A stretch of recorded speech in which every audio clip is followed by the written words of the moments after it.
Hi, everybody. Good morning and welcome to felony first appearance hearings. I see we're back to the orange jumpsuits today. That's nice. It's colorful. They can't hear me anyway, the GTK. Hi, corrections. Good morning. I need everybody to please stand up, raise your right hand, and be sworn in by our attorney.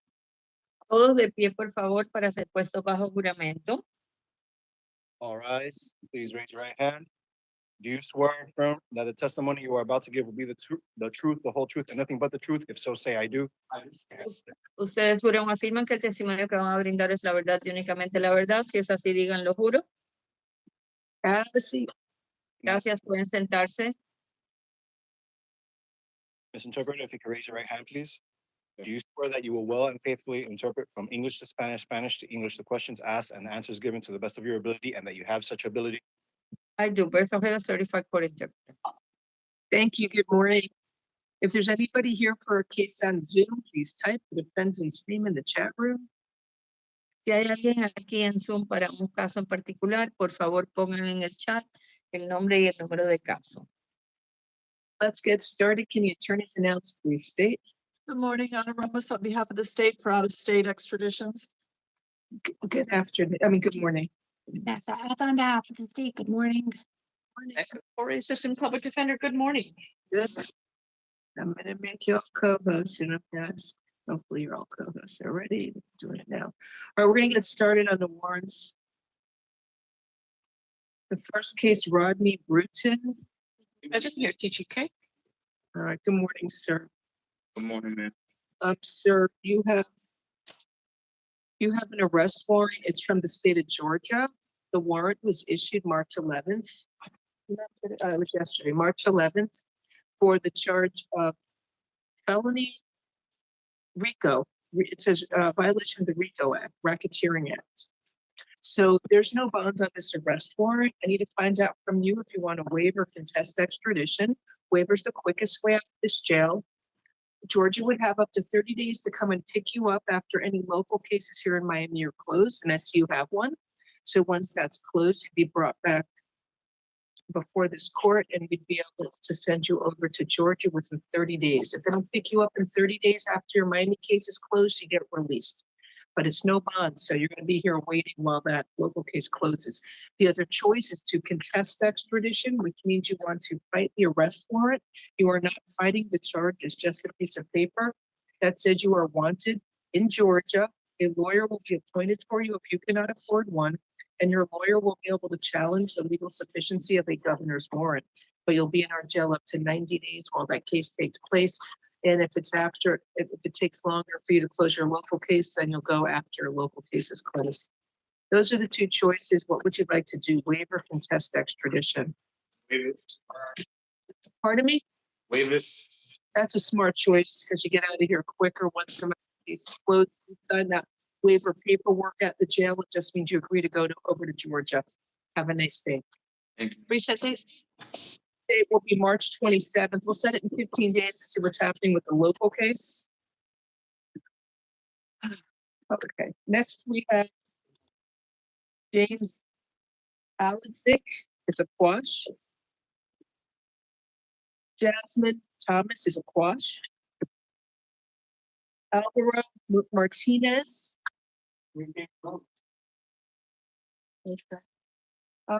Yes, sir. Okay, thank you. Good morning, sir. You have an arrest warrant. It's from it's from Missouri. The warrant was issued November 19th of 2024. The charge says felony property damage of a vehicle in the first degree. So there is no bond on this arrest warrant, and I need to find out from you if you want to waive or contest extradition. You understand so far? Yeah, I got away, I guess. You want to wait? If you waive, you get out of here more quickly.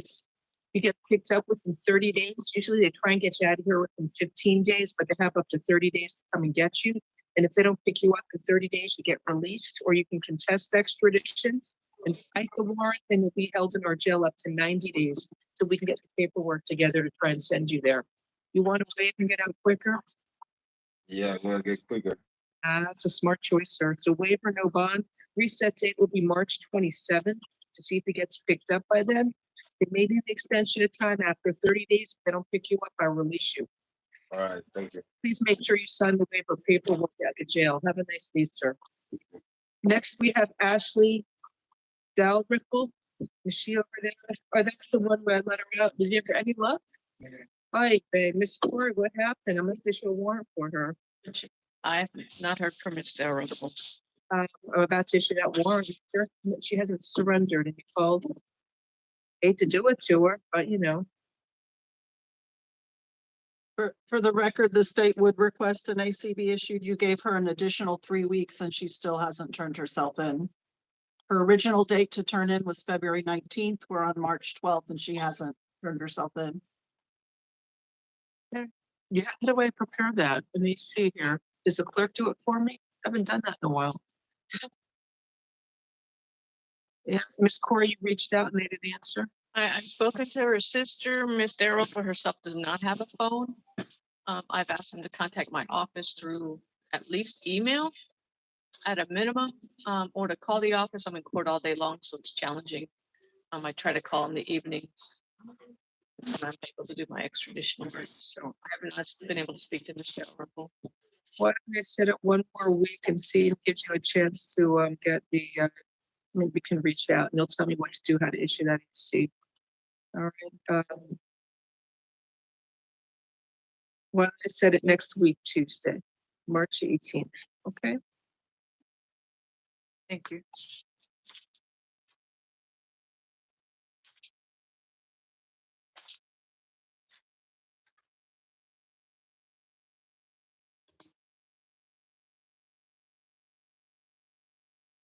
Right, next is Dustin Arrowwood, it's a quash. Andre Young, Use court, Your Honor. Your Honor, he refused. you refused court, Mr. Young, Yes, Your Honor. reset May 23rd.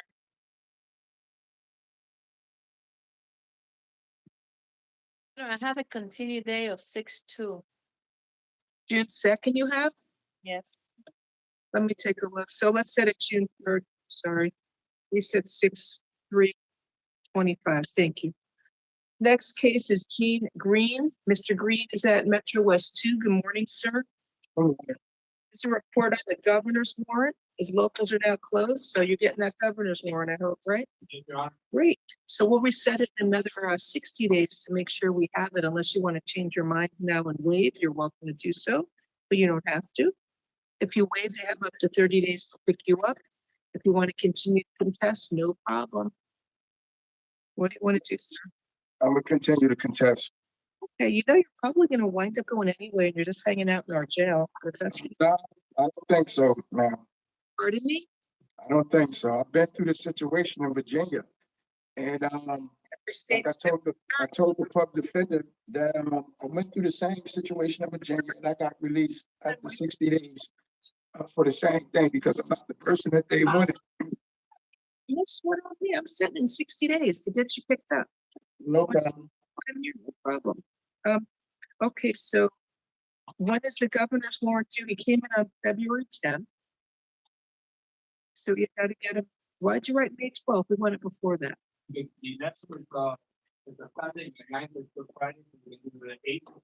May is not Good Friday. Good Friday's in April. You're looking at the wrong dates. May, so he came in February 10th, February, March, April, May. So May's that law enforcement day, I think. Oh, okay. Why don't we set it May 7th, see where the governor's warrant is. Have a nice day, sir. It's still. Thank you.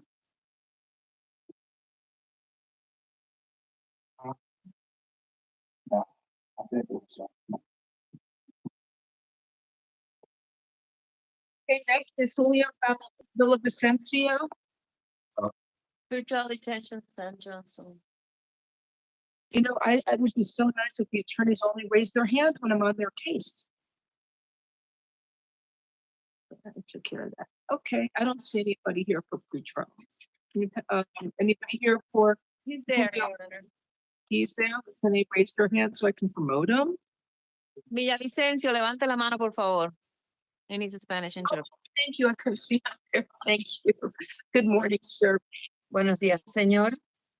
So Judge, Mr. Villavicencio was moved to a new unit after he picked up a new charge. And that unit, I've tried to call multiple times in the evening at odd hours and the phone still rings busy, so I have a feeling it is broken also. I've reached out to my IT department to see if it's indeed broken. I can't imagine somebody's using it late in the evenings on multiple occasions when I've tried. So I have a feeling it's broken too. Ok, señor Villavicencio, su abogada indica que a usted lo trasladaron a otra unidad y que ella ha intentado llamarlo en varias ocasiones al teléfono de la unidad en la noche o tarde y que el teléfono siempre da ocupado y que ella se teme que el teléfono esté roto porque no cree que todas las veces que intenta llamar a horas de la noche el teléfono está ocupado. He Ella is, está comunicado, I'm sorry. he is sentenced on his local case. Él ya le han condenado en su caso local. Well, he's sentenced, so you got the governor's warrant. So you want me to reset it in 2 more weeks? Maybe you can send somebody from your office over to speak to him, I'll since it's try to do that, Judge. Hopefully Okay, that'll be. van a aplazar su caso por 2 semanas para intentar que una persona de los abogados de oficio vaya a conversar con usted. ¿Ok? Yes. Your Honor, he has Okay. a total that is set for 324. He has a report. Say it again. He has a local case that is set for 324. Él tiene un caso local que está fijado en calendario para el 24 de marzo. Even though he's sentenced? Okay. He's sentenced on one case to prison. I think it's a year and a day. And then since then he picked up a battery on a detainee by a detainee case. Ok, él ha sido condenado en un caso que es 1 año y 1 día, tengo entendido, indica la abogada, pero tiene un nuevo caso de agresión a otro detenido, entonces ese es el caso para el 24. We'll reset his case for 325, March 25th. Have a good day. Vamos a reprogramar su caso para el 25 de marzo. Que tenga un buen día, ya se puede retirar. G. Park. Mr. Park is on Zoom. Can you raise your hand so the video sees you, Mr. Park? Thank you. Good morning. So this, unfortunately, it looks like Mississippi needs an extension due to manpower. So it's only 2 days, it looks like. So instead of picking you up by the 12th of March, it should be the 14th. That's in, was it the Friday? So we're going to reset it Monday to make sure you're picked up. Okay. They're picking me up in 2 days, you say? Well, they're going to pick you up. It could be tomorrow. It could be Friday, but they're going to pick you up by Friday. Okay. But if they don't, then I'm released. They have once a 30 days, March 27th.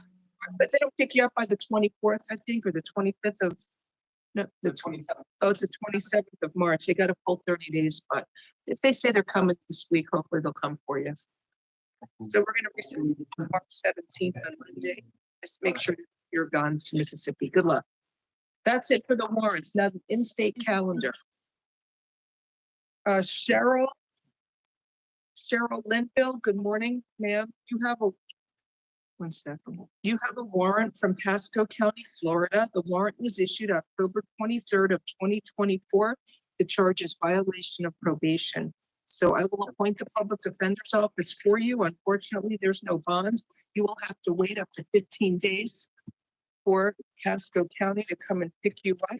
The case is reset here for March 27th to make sure you are transported there. All right, thank you. Next case we have is Tanya Oliver.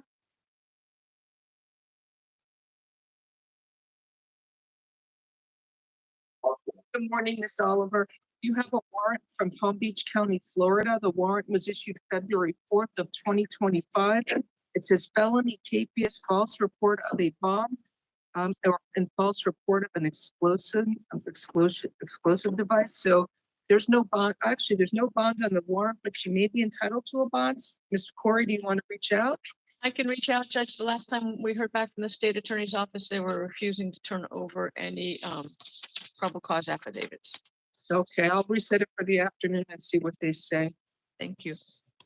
Next is we have a private attorney for Laura Ballast, Ballast Ra. Yes. Good morning, Your Honor. How are you? Good morning. How are you today? Good to see you. I believe, I'm not positive, but I believe the prosecutor from Seminole County may be in the, I see here, iPhone 2, I think. Good morning. 1 second for your client to come into. Sure. And good morning, Your Honor. Rebecca Smith Hamaroff for the state. Good morning. Thank you for coming in. Thank you for being here, Miss. We have Smith. here Miss Laura Ballister Pisa. Ma'am, you were arrested on a warrant from Seminole County. The warrant was issued February 19th of 2025. This for violation of probation. So your attorney is here and the state attorney from Seminole County is here as well. So Mr. Edelstein, what's going on? Your Honor, my understanding, Ms. Smith Hamaroff can confirm this, but my understanding is that my client had two traffic tickets, civil infractions, non-criminal. And when she did her monthly report, she must have inadvertently, when it had the question about law enforcement contact, she said no. There would be no motive for misrepresenting that, but then they ran her name and found out that she had tickets, the probation officer, and they counted that as law enforcement contact, and then therefore there was the warrant. So that's the situation. Okay, state, are you going to bond for her? No, Your Honor. I have reached out to the probation officer myself. I've spoken with Mr. Edelstein over email. He has not filed a notice of appearance in this case. He did represent her in the underlying. I was under the impression that he needs to file an NOA for the VOP as well. So we've not had a full discussion about this, but I did go ahead and reach out to the probation officer myself. I have some questions. I don't understand how. It doesn't sound very inadvertent to me, but I'd ask that she be transported to Seminole and we can deal with it over there. Okay, Mr. Edelstein, anything else? Your Honor, I don't know what else I can do. There's no violation filed up there in the docket. It is. It's filed. I mean, that I can see, but The warrant has been filed with the case number. So it's right now, it's no bond. I'm going to reset your case in 15 days to make sure you are picked up by Seminole County. And the reset date is on March 24th to make sure you are transported. So if Mr. Edelstein, if you're able to go in front of a judge in Seminole County and they agree to a bond, please feel free to come back and readdress it with the court. Okay? Your Honor, you said March 29th? No, I thought I said the 24th. I'm sorry, that's why I was confirming. 27th. I'm wrong. March 27th is 27. Oh, okay. They usually come once a week to pick people up. So if she doesn't go by this week, hopefully she'll be transported by next week. Thank you. Thank you for coming in. Sounds like. Thank you, Judge. Take care. Thank you, Mr. Edelstein. Good luck to you. All right, next we have Herbert Cruzada. Where's Mr. Cruzada? Any teaching? Detention center. We need to reset it for tomorrow. Pretrial detention center, you said? He's on his way over there right now, so we need to reset it for tomorrow. That's okay with you, Ms. Clark? That's fine, Judge. It's for a hold. I'll call over to the probation officer, try and figure it out. Thank you. Then we have Are we resetting it for tomorrow, Your Honor? a reset tomorrow, March 13th. Robert Mendez. Mr. Mendez, come on down. Good morning. Good You morning. have a warrant from Broward County that was issued November 21st of last year. It's a not in custody case for grand theft, retail theft. Looks like 2 counts. I will appoint the public defender's office for you. Ms. Corey, you want to reset it for the afternoon? Yes, please. Reset in the afternoon. Bond. They will agree to in Broward. Okay, see you later. Next case is Darius Beckford.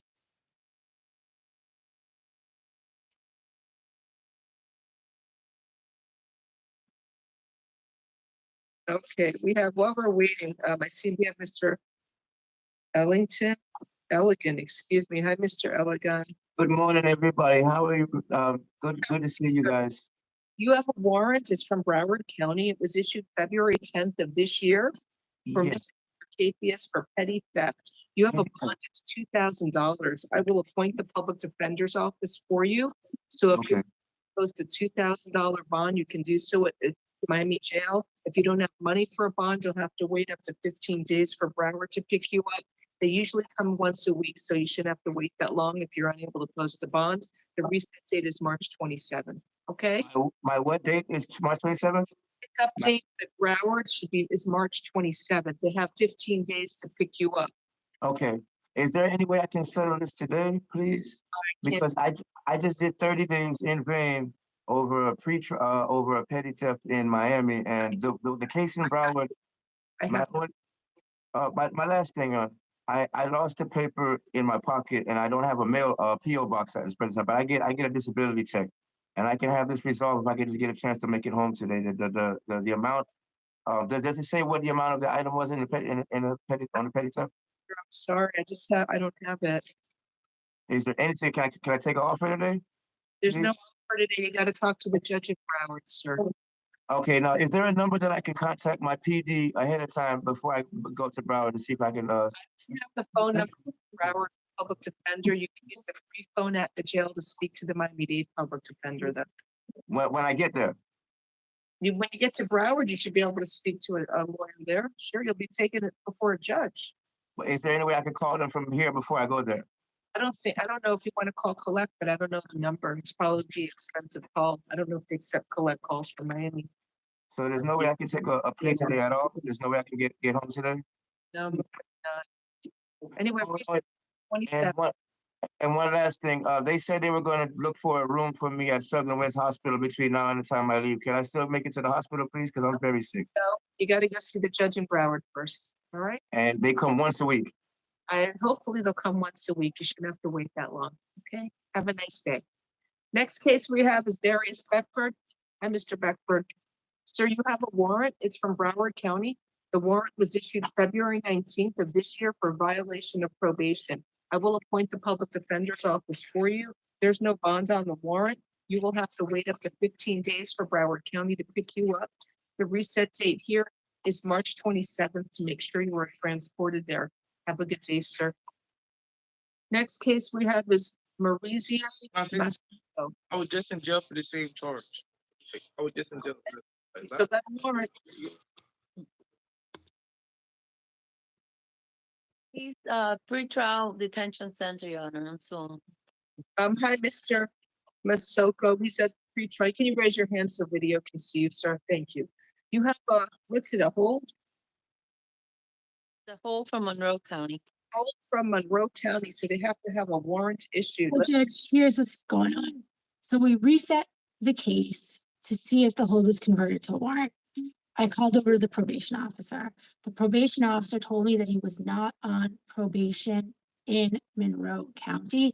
So I asked the ASA in Monroe County to look into it, and I have not heard back. Okay, Ms. Corey, anything you wish to say? I would ask that you release Mr. Moscato since his probation officer is indicating that he is no longer on probation. Let me hear, what do you want to say, But Mr.? the only thing is, Judge, I don't know if I emailed the right ASA, but I did reach out to an ASA in that office. What do you want to say? That probation was terminated supposed to be terminated in February 2024. I'm not on probation. It's because I was on two probations in one county. I think there was a paperwork mix up, but we both. No, Ms. Corey? Did I ask that you release Mr. Moscato ROR on this hold? I'm going to release you on your own recognizance. Sir, what is your address where you live so the public defender can include it in the order? 10722 Southwest 145th Street. 145 Street? Yes, ma'am. At a house? It's a house. All right. So right now they say they couldn't find anything indicating you're on probation. You better follow through with it because there must be something out there somewhere showing you're on probation. So Judge, I don't know if Ms. Corey is contacting Monroe County, but so that this doesn't happen again, maybe it could get calendared in Monroe to clarify that he's not on probation. I could try to reach out and see if they can do it. he told us this the other day when he came in. Yes. But I don't want him to keep getting arrested again. You got to follow through with Monroe County, and hopefully Ms. Corey can help out and get it set so it gets resolved, so he doesn't get arrested again. All right. I'll Thank you, get sir. arrested again, no problem. All right, have a good day. I'll sign that order as soon as I receive it. Am I getting released today? Yes, you are, sir. Release you, funds of cognizant order to follow. What's your zip code, sir? 33176. Thank you. Appreciate it. Good day, sir. Jeremy Anderson is next. He's at pretrial detention center. Good morning, Mr. Anderson. Good morning. How you doing, Your Honor? Raise your hand so video sees you. Okay, thank you. Sir, you have a warrant. You can put your hands down. You have a warrant from Broward County issued January 15th of 2025. It's an arrest warrant for petty theft. I will appoint the public defender's office for you. Your bond is $100. So if you're able to post a $100 bond, please do so at the TGK jail. If you don't have money for a bond, you will have to wait up to 15 days for Broward County to pick you up. The reset date is March 27th to make sure you are transported. And please feel free to call the public defender's office if you have any questions. Okay, thank you so much. Have a good day. Good day, sir. Edvin Perez. He bonded out, Your Honor.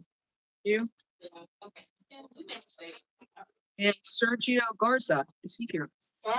Okay. Good morning, Mr. Garza. Morning, ma'am. Broward County. It was issued on February 18th of 2025. It's a not in custody case for grand theft. I will appoint the public defender's office for you. Your bond is $2,500. So if you're able to post a $2,500 bond, please do so. Otherwise, you will have to wait up to 15 days for Broward County to pick you up. Is this a, I'm sorry. Is this a court date that I missed? No, it's an arrest warrant. So if you weren't physically arrested on, it, I guess they identified you as somebody who's stealing something, who stole something, and they issued your arrest for grand theft. It doesn't say what details? Once you get to Broward, you'll find out. Anyway, you got to post the bond of $2,500 or wait for them to pick you up. They usually come once a week. You shouldn't have to wait that long. And the reset date is March 27th. Okay. Okay, thank you. Sure. All right, that's it. Corrections. Can I do the private attorneys first or your case? What do you want? Your Honor, we have another case. You have another one. I didn't see it. Is it an add-on? Wait a minute. An add-on, yes. Who is it? Candace Lizana. The jail number is 25-123-932. It's a fugitive from Broward with no bond. And the case number is FW 25I-00269. Good morning, ma'am. What'd she say? She has a warrant from Broward and with no bond? Yes, no bond. I'll appoint the public defender's office for you. Broward has up to 15 days to pick you up. The reset date is March 27th to make sure you are transported to Broward. They usually come once a week. So if you don't go by this week, you should go by next week. Good luck to you, man. All right, thank you. What can I do first? The private lawyers or your cases? We have number 18 and 19 on the calendar. Espinel and Peterkin. Peterkin, page 6.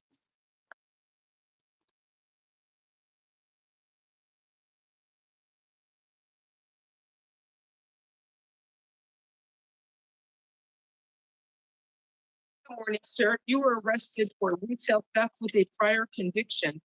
It's an added charge. It's from February 4th. I will appoint the public defender's office for you.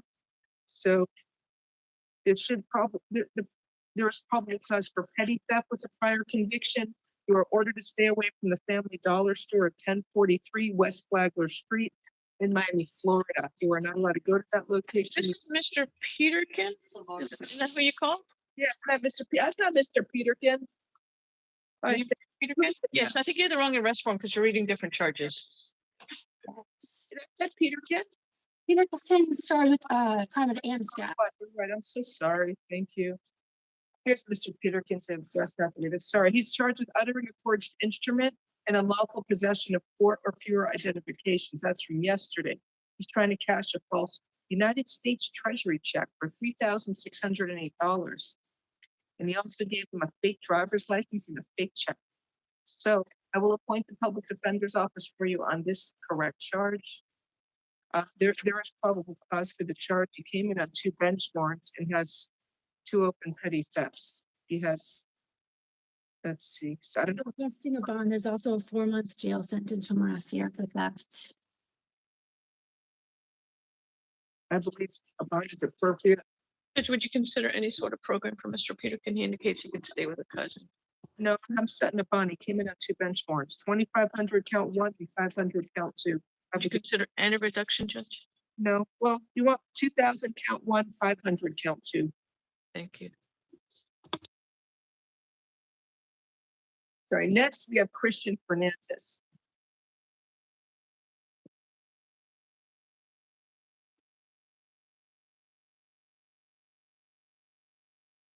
Age is Mr. Fernandez. Sorry, he's on page 15.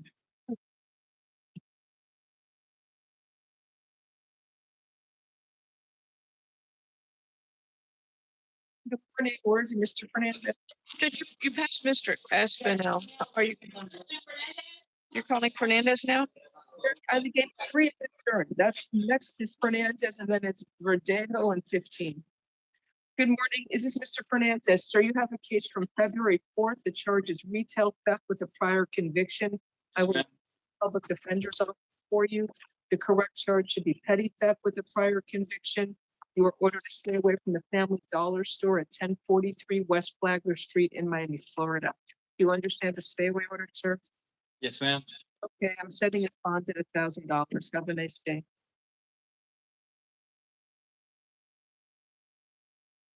The next case after that is Gabriel Verdejo.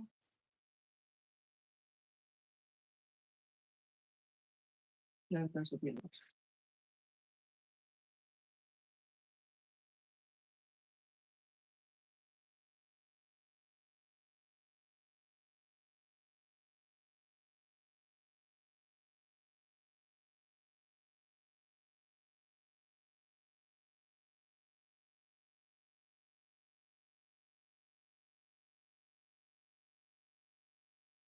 A good morning, Mr. Verdejo.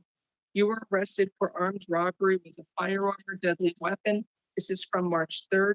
I will appoint the public defender's office for you.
Okay, so it's, I mean, they identified somebody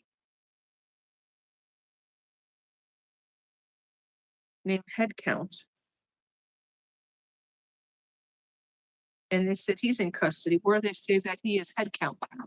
He's the person that committed this crime. So we set it for probable cause hearing. Sir, also, you are ordered to stay away from the Walgreens store at 9020 Biscayne Boulevard in Miami Shores, Florida. You're not allowed to go to that store. You must stay away from there.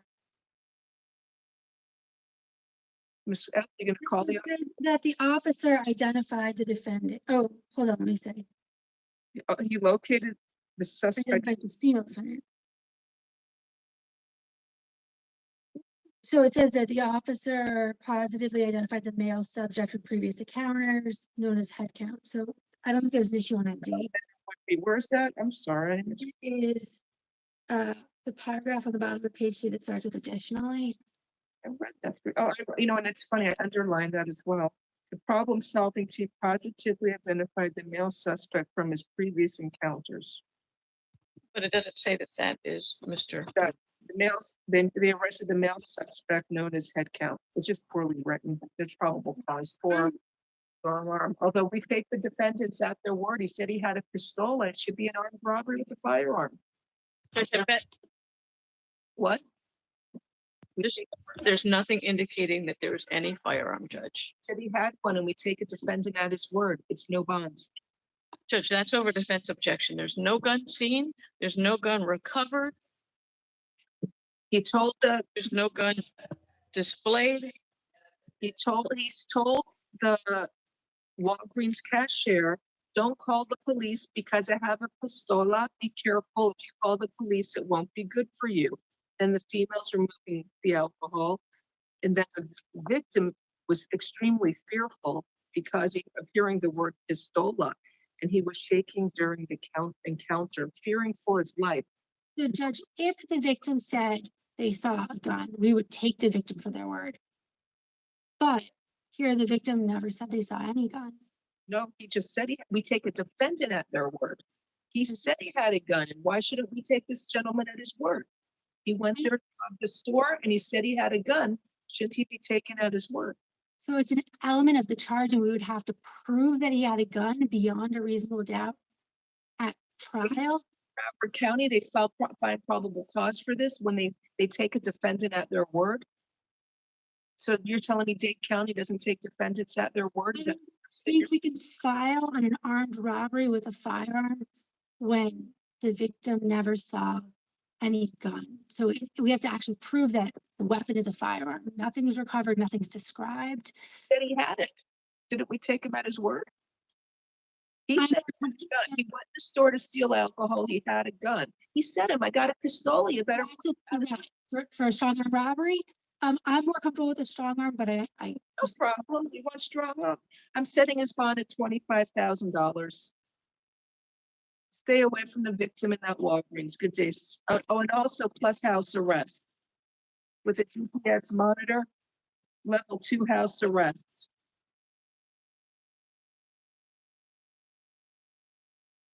He has 2 probation warrants and he has no bond. Okay, so when he finishes that, he can get out on house arrest and a bond.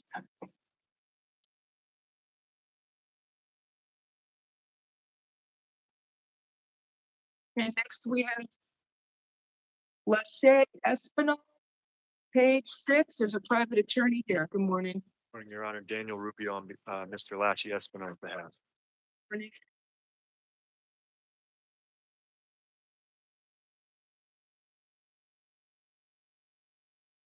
Good morning, Mr. Espinal. You speak English? Yes. Yes, ma'am. You were arrested for battery with a prior conviction. This is a case from September 17th of 2024. So your attorney is here. He said Mr. Rubio is here. Good morning. Yes, Your Honor. Good morning. How are you? Good. How are you? Do you have any argument regarding probable cause? No. Sir, are you currently living with the victim, Ms. Rubiano? I'm sorry?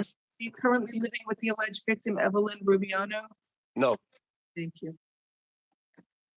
So, sir, no contact with the alleged victim, Evelyn Rubiano, either directly, indirectly, in person, in writing, by telephone, or through third parties. No contact with the alleged victim through social media or other electronic means. And you must stay at least 500 feet away from the alleged victim, her home and school and place of employment at all times. Do not engage in any criminal activity. Do not use or possess illegal drugs. And do not use, purchase, possess, or carry a firearm, gun, weapon, or ammunition. Must immediately surrender any firearms, ammunition, and any concealed weapons permits to the nearest police department and file a receipt with the court. Do you understand the stay away order, sir? Yes, ma'am. Thank you. Mr. Rubio, what bond are you asking for? We were asking that a reasonable bond be set. We're asking $1,000 bond. I can't go that low. It's a battery with a prior conviction. I'll set his bond at $2,000. Have a nice day, sir. Thank you, Your Honor. And Your Honor, he's going to DV court at 11. Oh, it's a domestic violence case at 11, and that's usually on Zoom, or you can go down to the Los St. Thomas Courthouse Center. Okay. All right. Thank you, Your Honor. Thank you. It's on the mezzanine level there. Thank you. Next case is DeAndre Portier, page 11, private attorneys here.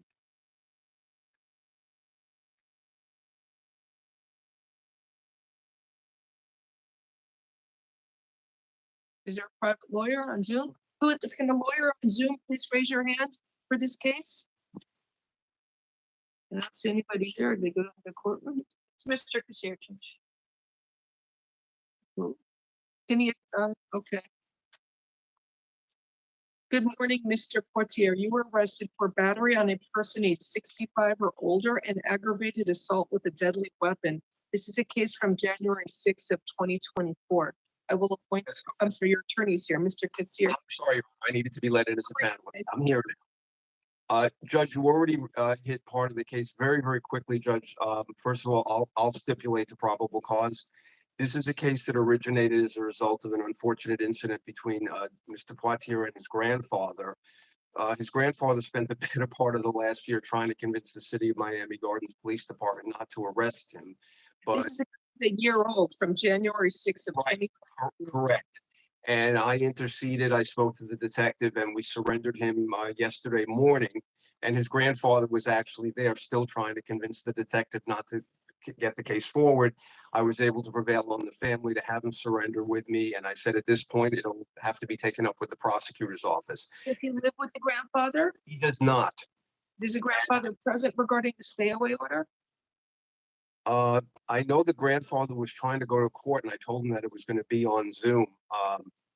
Do you want me to trust it? You can reach out to him and see if he wants to appear on Zoom so I can do a modified stay away order if that's what he wants. Judge, to be honest with you, at this point, just to expedite things, I don't think Mr. Poitier or I have any objection to a stay away order pending the resolution of this case. Okay, just for the record, I don't think I see the victim's age here. Judge, I'm okay, given the circumstances with reducing the bond or doing. Okay, thank you, sir. I'm entering a stay away order from your grandfather, whose initials are RP. And are you living with your grandfather? No, not at the moment. Okay, thank you. So no contact with the alleged victim, either directly, indirectly, in person, in writing, by telephone, or through third parties, and no contact with the victim, alleged victim, through social media or other electronic means. You must stay at least 500 feet away from the victim, his home and school and place of employment at all times. Do not engage in any criminal activity. Do not use or possess illegal drugs. And do not use, purchase, possess, or carry a firearm, gun, weapon, or ammunition. You must immediately surrender any firearms, ammunition, and any concealed weapons permits to the nearest police department and file a receipt with the court. Do you understand the stay away order, sir? Yes, ma'am. Thank you. Do you have an objection if I ROR? The case is a year old. I'll defer to the court. Fine. ROR count 1 and ROR count 2. Listen to your lawyer. You got a good lawyer. And make sure to keep all future court dates. Have a nice day. Thank you, Your Honor. Have a good day. Yeah, we have Kyle Lopez, page 11. Lopez. They said Lopez, but you said a different name. Mr. Lopez. Yeah, who did you call on page 7? Kyle Lopez. Does he have an AKA? Chucky? Number 36 on page 11. It's for private attorney, Judge? Yes, Mr. Sermon was here. His AKA is Chucky. See if he comes with his answer to that. Mr. Lopez is present. Mr. Lopez, you were arrested for a case from September 20th of 2024.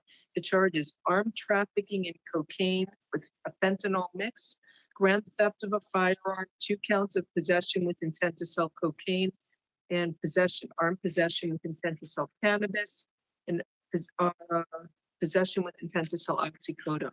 Your attorney is here. Can we just state your name for the record, please, Mr. Good morning, Judge. Ray Sarmiento on behalf of Mr. Lopez. Thank you. Good morning.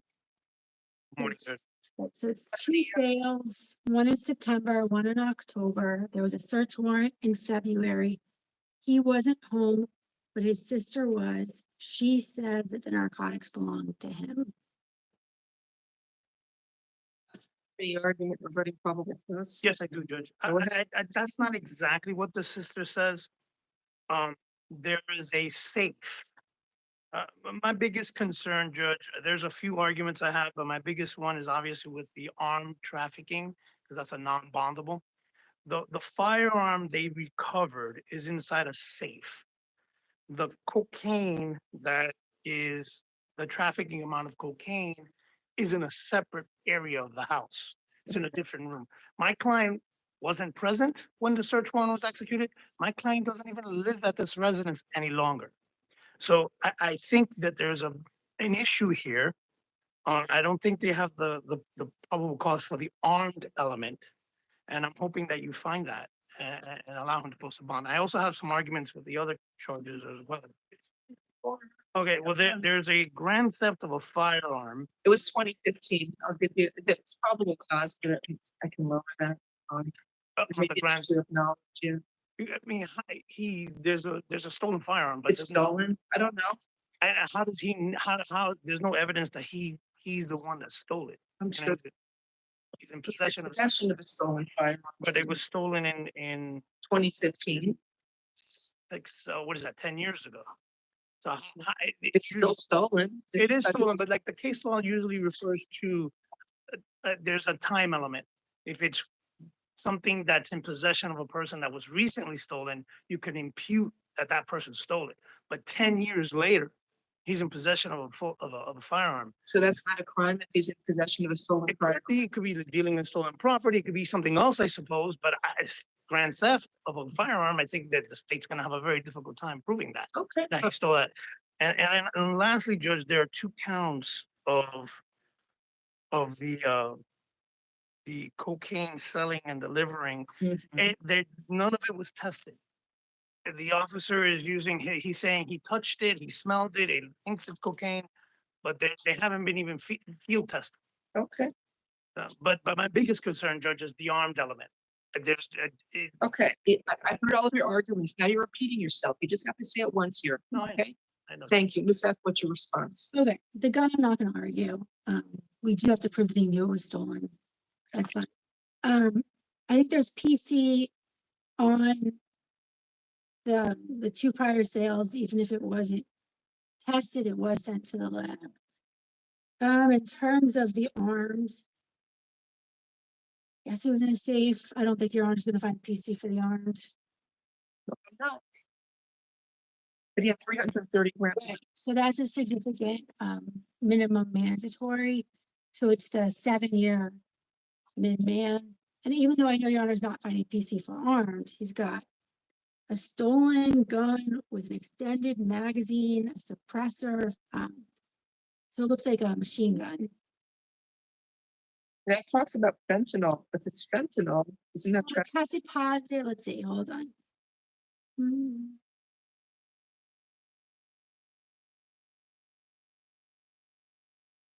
They tested positive for both, but I think they mainly suspected it being cocaine. Okay, because the state made sure it's trafficking in fentanyl, which is right. Which all right, I'll set a bond. Count 1 and 2. I'm sorry, count 1 is probable cause for trafficking in cocaine. Because of the 7-year minimum mandatory, state's requesting $100,000 bond with Nebbia.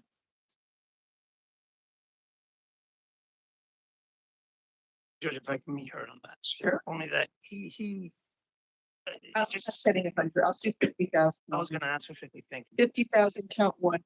Counts 2. You don't want to draw, you want to release that, right? Or just R or count 2? If you could, Judge. Count 3 and 4, possession with intent to sell cocaine, 4 grams and 8. And 8. All right. Count 3 will be $7,500. Count 4, $7,500. Count 5. Our possession of cannabis. He had a lot, he had like 5 pounds. $2,500 for count 5. And counts what was 6? Possession with intent to sell oxycodone. I don't know if there's any intent to sell. Yeah, there were 4 pills. He had 5. 5 pills. 5 pills. All right. I'll give count 6. I'll set that at $1,000 since he has a high bond.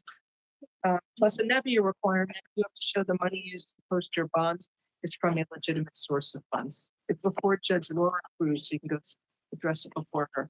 All right, thank you. Have a Thank you, nice Judge. I day. appreciate it. Next we have Roselle Johnson. Good morning. What page, Your Honor? Page 5. Are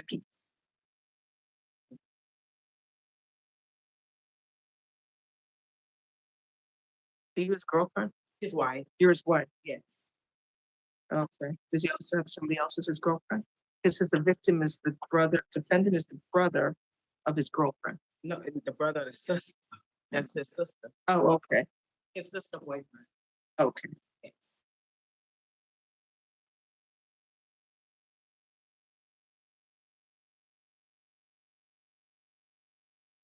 Good morning, Mr. Johnson. You were arrested for aggravated battery. I will appoint the public defender's office for you. Just so you know, your wife is in court. So let me review this.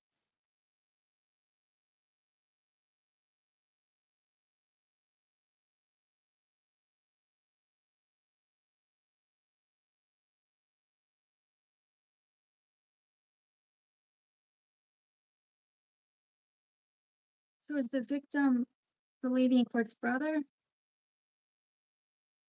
The person in court is his wife. Oh, okay. I'm sorry. What is the aggravated? He punched him several times. The victim could not see from his left eye, so he lost vision in his eye.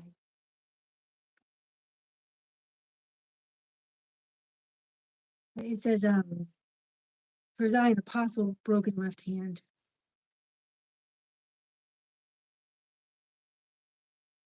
Okay. So you were ordered to stay away from Cesar Bland, the alleged victim. No contact with the victim, either directly, indirectly, in person, in writing, by telephone, or through third parties. And you must stay at least 500 feet away from the alleged victim, victim's home, school, and place of employment at all times. Do you understand the stay away order? Yes. Yes. Yes. I'll set its bond at 5,000. I would ask that you find probable cause for batteries because they're indicating this incident happened in February and we don't have an update on what injuries would have been. For the bond, I believe there's probable cause. He was viciously beaten and he ought to possible broken left But hand. he came to my husband's job. Like, he didn't say that. He came to my husband's job. What my husband worked. All right, I'll make the bond $2,500. Okay. Good luck to you. Have a good day.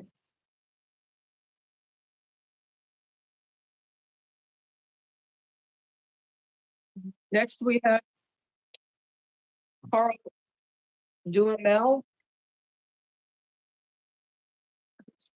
There's family in court on page 13. Good morning, sir. You were arrested for a case from March 11th, which was yesterday.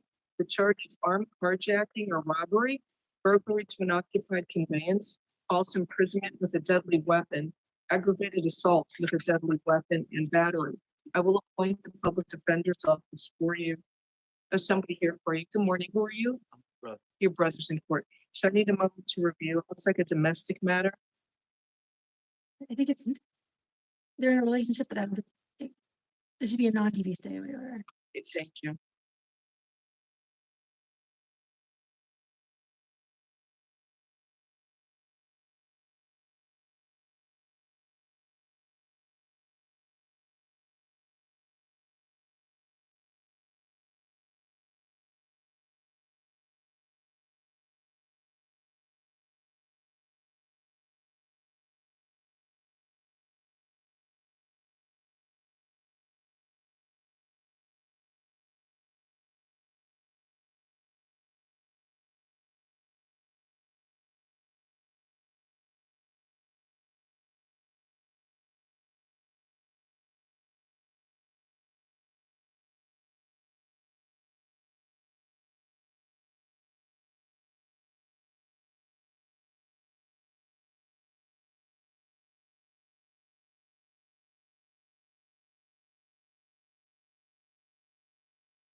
Right, sir, you are ordered to stay away from the alleged victim whose initials are SC. No contact with the alleged victim, either directly, indirectly, in person, in writing, by telephone, or through third parties. And you must stay at least 500 feet away from the victim, her home, school, and place of employment at all times. Do you understand the stay away order, sir? Yes, Your Honor. Thank you, sir. So state filed a motion for pretrial detention pending final hearing pursuant to Florida statute 907.041. Count one, there's probable cause for armed carjacking. That's no bond. I'm granting the state's motion for pretrial detention pending final hearing. Count two, there's probable cause for both an armed burglary and armed burglary with an assault or battery. I don't know, do you want me to just leave it as it is? I will do that. Requesting no bonds. Count two, there's probable cause for burglary with an assault or battery. That's no bond.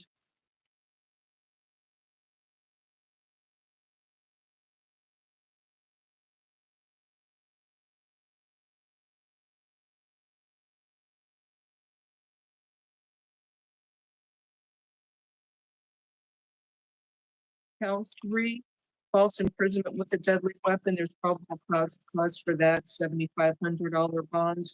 Count four, aggravated assault with a firearm is $5,000. And count five, battery, be $1,000. So he's gonna have to go before the division judge and Spencer to find out about being released pending the arraignment or trial. There's going to be a court hearing tomorrow morning at 9 regarding this motion for pretrial detention. They're gonna set a date for the final hearing.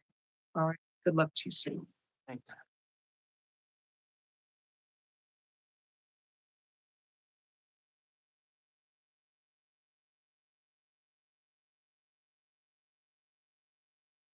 All right, ready to go. Any other attorneys? If I forgot any, please raise your hand on Zoom so I can promote you. First is Crystal Echeverria. Good morning, ma'am. You were arrested for aggravated battery with a deadly weapon. I will appoint the public defender's office for you. Goes back to January 16th. She hit the victim with a hammer, causing the victim to bleed.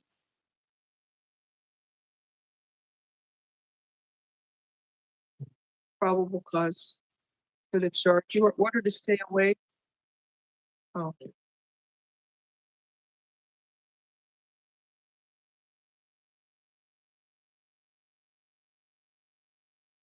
All right, so you are ordered to stay away from Luis Lacoste, the alleged victim. No contact with the victim, either directly, indirectly, in person, in writing, by telephone, or through third parties. No contact with the victim through social media or other electronic means. And you must stay at least 500 feet away from the victim, his home and school and place of employment at all times. Do not engage in any criminal activity. Do not use or possess illegal drugs, and do not use, purchase, possess, or carry a firearm, gun, weapon, or ammunition. You must immediately surrender any firearms, ammunition, and any concealed weapons permits to the nearest police department and file a receipt with the court. And also, do you have to go to the victim's home to get any personal belongings or no? Do you have to go to his place to get any of your personal belongings? I don't. No. You understand the stay away from him? Yes, I do. There's probable cause for the charge. What bond do you want? 5,000. Would you consider pretrial at all, Judge? No, after hitting somebody in the head with a hammer. I mean, she has a no action prior battery. So there's a prior withhold for strong arm robbery, battery on the elderly. She had a withhold 1 day last year for drugs. I'll set the bond at $3,500. Have a good day. Next case is Zulima Hernandez Diaz, page 1. That's a whole for immigration, Your Honor. Which I think I counted 4 victim officers. Thank you.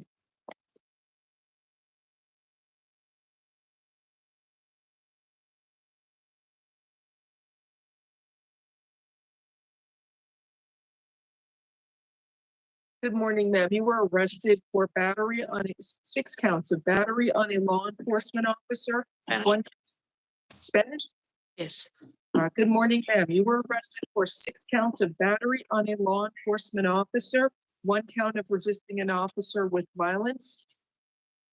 Ok, señora, usted fue arrestada tiene 6 causas por agresión a oficiales de policía, una causa por resistirse a un oficial con violencia, Also criminal mischief and false name after arrest.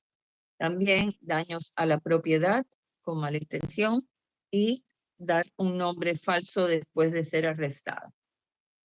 So I will appoint the public defender's office for you. Le voy a nombrar al abogado de oficio para que la represente.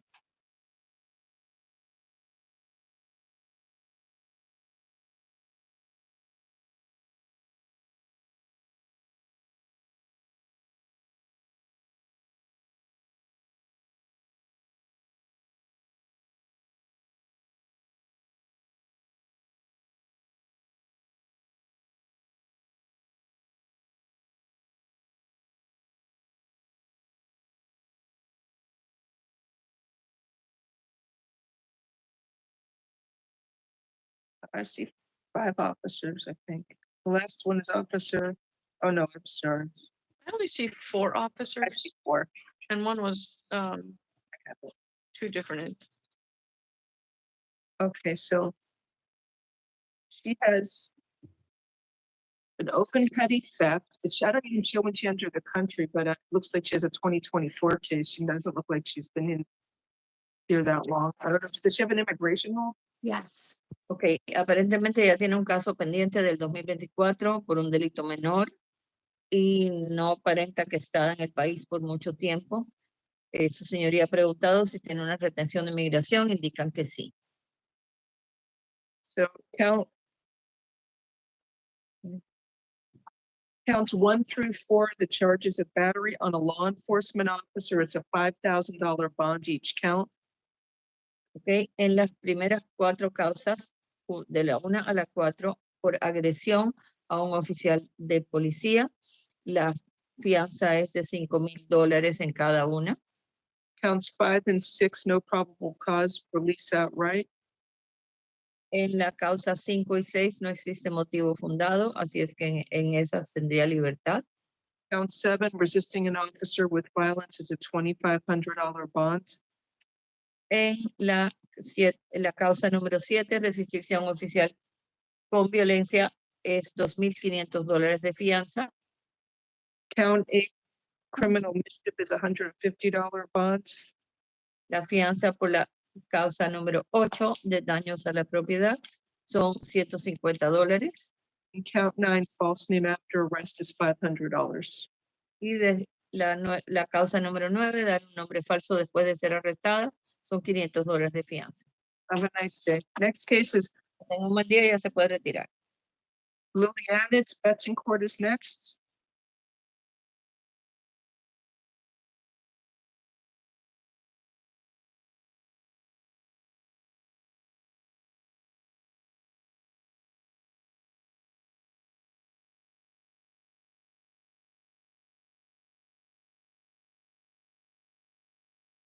Good morning, ma'am. Do you speak English? Yes. Are you arrested? Good morning. You're arrested pursuant to an arrest warrant charging you with human trafficking and deriving support from the proceeds of prostitution. I will appoint a public defender's office for you. So this is arrest. Is an F1 and human trafficking counts as a dangerous crime, but the judge who signed the warrant put a bond on there. Well, it's your choice, what you want to do. You can always file a motion. I don't know if the judge did it intentionally. Okay.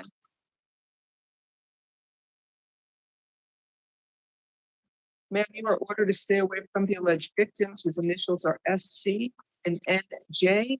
No contact with these alleged victims, either directly, indirectly, in person, in writing, by telephone, or through third parties. And you must stay at least 500 feet away from the victims, their home and school, and place of employment at all times. Do you understand the stay away order, ma'am? Yes, I just don't know who they are. Oh, okay. These are the alleged people that you were trafficking.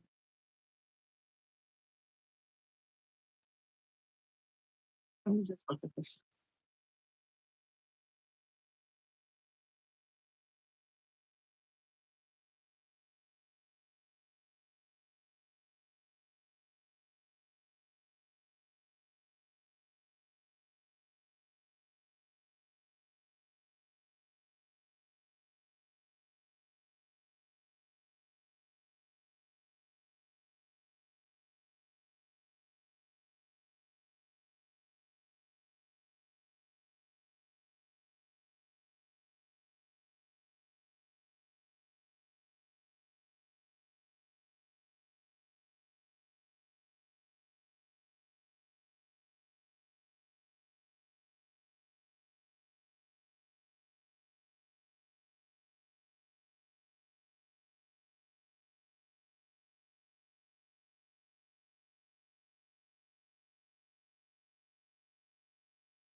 So she was the one who collected the money after the ladies did their jobs.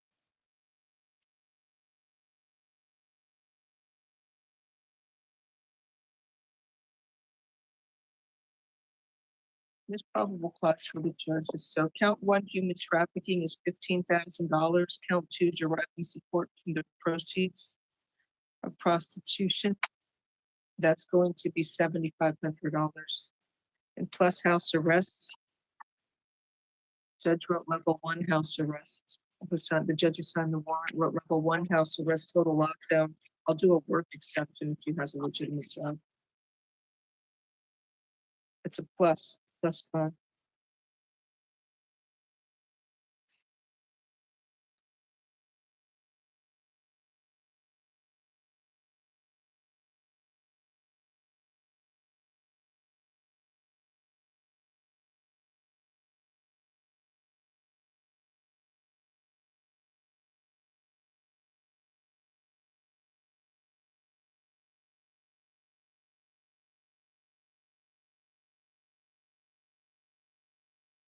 Next on page 2 is Mona Bethel. Good morning, ma'am. You were arrested for possession of a controlled substance called cocaine and possession of drug paraphernalia.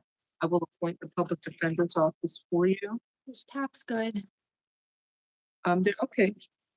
Tap alternate bond at 2,500 count one, $500 count two. I just need to get a date. Eric, do you have a date for me?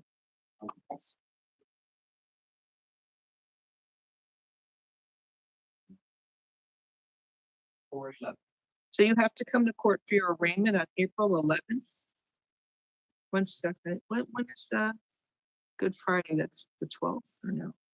Good Friday is the 18th. Oh, okay. The following week. Thank you. So on April 11th at 9 a.m., courtroom 2-4, Judge Lopez. Have a good day. Then we have Melanie Rosabal, page 2. She may qualify for free trial.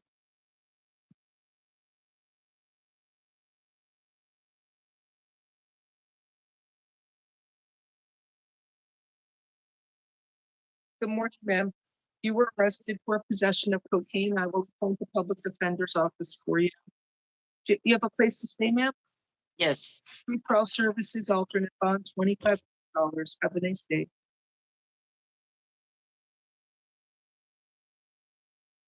Cedric Connors, Cedric Connors is next. That's a Corrections. hold for Broward County on no bond.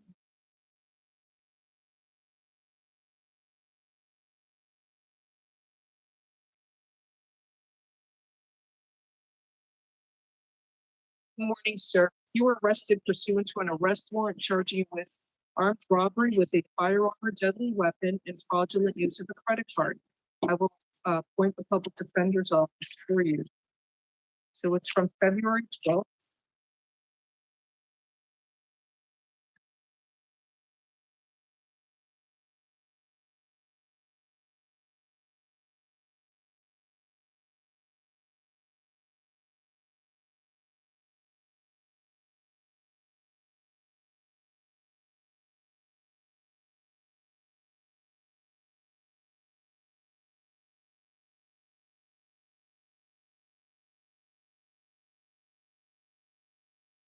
There's probable cause for the charges. You are ordered to stay away.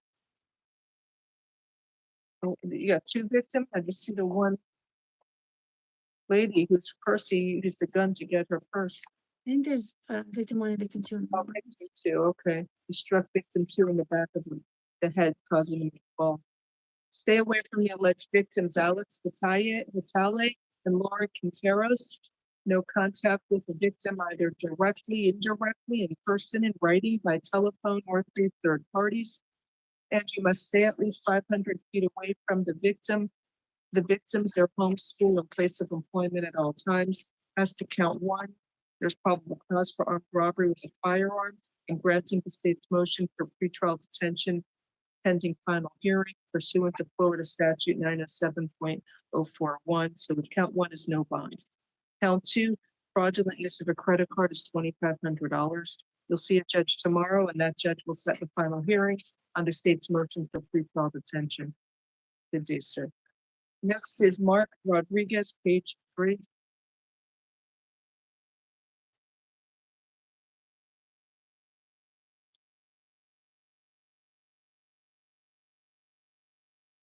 Good morning, sir. You were arrested, 1 second now. You were arrested for uttering 2 counts of uttering forged instruments, fraudulent use of personal identification, and grand theft. I will appoint the public defender's office for you.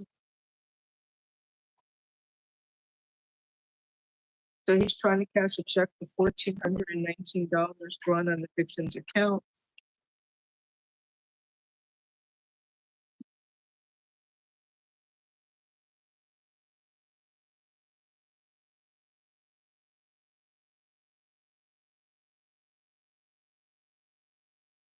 He also tried to cash a fraudulent check on March 10th at a different bank.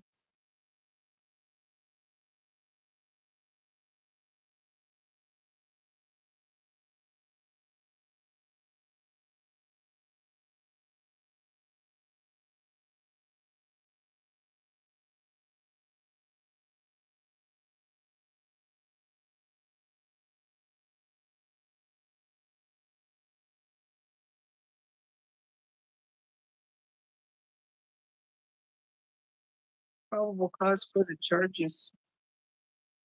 Requesting a bond because the defendant's got 150-day sentence upon revocation of probation. I would ask if you would consider any program for Mr. Rodriguez. He just started working. He's eligible for pretrial, so pretrial services alternate bond is $2,500 count, so counts 1, 2, 3, and 4, 2,500 each. Good day, sir.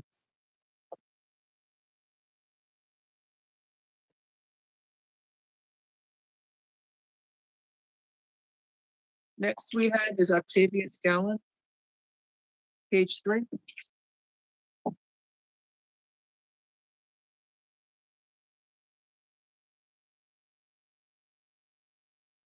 Mr. Gallen, present.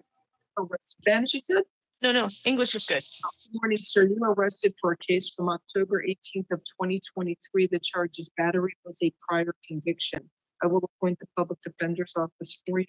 Right. So they wrote that he's got a prior conviction for resisting with violence. I don't think that counts. So there'd be PC on a misdemeanor. And again, this dates back to 23. Are you currently living with, or are you have a child with Karina Torres? What's that? Are you living with Mr. Torres? No, ma'am. Okay. No contact with Karina Torres, the alleged victim, either directly, indirectly, in person, in writing, by telephone, or through third parties. No contact with the victim through social media or other electronic means. You must stay at least 500 feet away from the victim, her home and school and place of employment at all times. Do not engage in any criminal activity. Do not use or possess illegal drugs, and do not use, purchase, possess, or carry a firearm, gun, weapon, or ammunition. You must immediately surrender any firearms, ammunition, and any concealed weapons permits to the nearest police department and file receipt with the court. Do you understand the stay letter, sir? Yes, ma'am. How did a pretrial be taken? Pretrial services alternate $1,000. Have a nice day. Next case we have is Rainier Torres on page 3. I know he's got a lot of convictions, maybe tap up to you, Judge.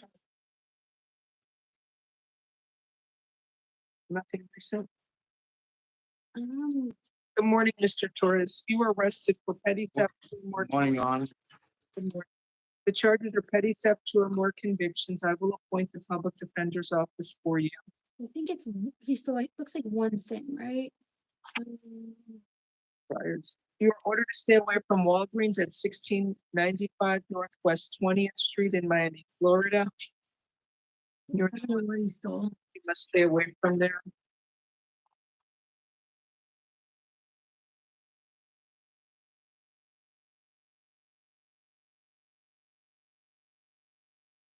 Consider tap, Judge. Yeah, all right. Tap alternate bonds, $1,000. You have to go to court for your arraignment. What was the date again? I forgot. April 11th at 9 a.m. Courtroom 47. Have a good day. Stay out of that Walgreens.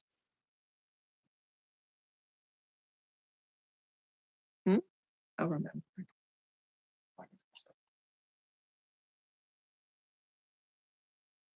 Next case is Genoa Little.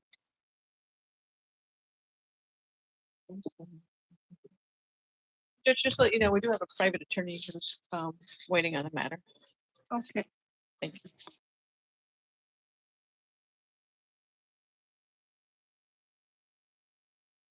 Do you know what page? Good morning, Mr. Little. You were arrested for petty theft, 2 or more convictions. I will appoint the public defender's office for you. So Mr. Little was convicted for petty theft, 2 or more convictions, case F-22-4184. And that was on April 13th of 22. Okay. Requesting a bond because the defendant's got an open trespass. He's got pages of priors. Which Mr. Little indicates he does have a place to stay. It looks like most of his priors are fairly old. Would you consider tap or pretrial? Priors. Your order to stay away from Publix at 601 Northwest 2nd Avenue in Miami, Florida. You're allowed to go to that store and you must stay away from there. So he has priors from rather old.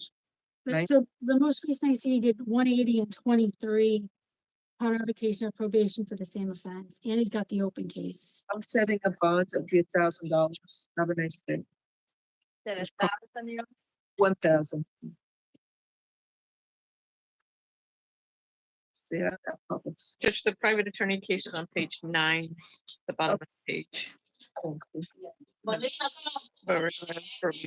you're ready. Let's see. I'm trying to get it or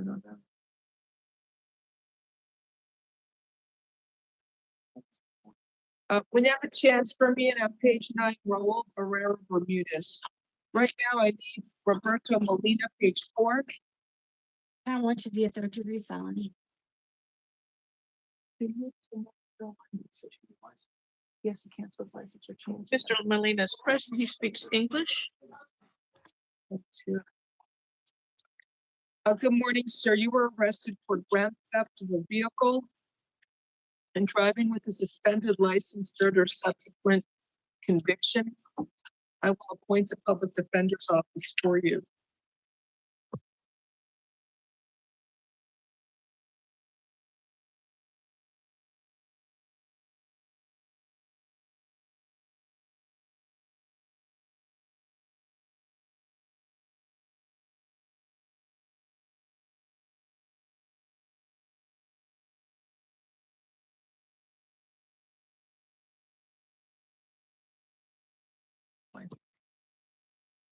So anyways, let me take a look.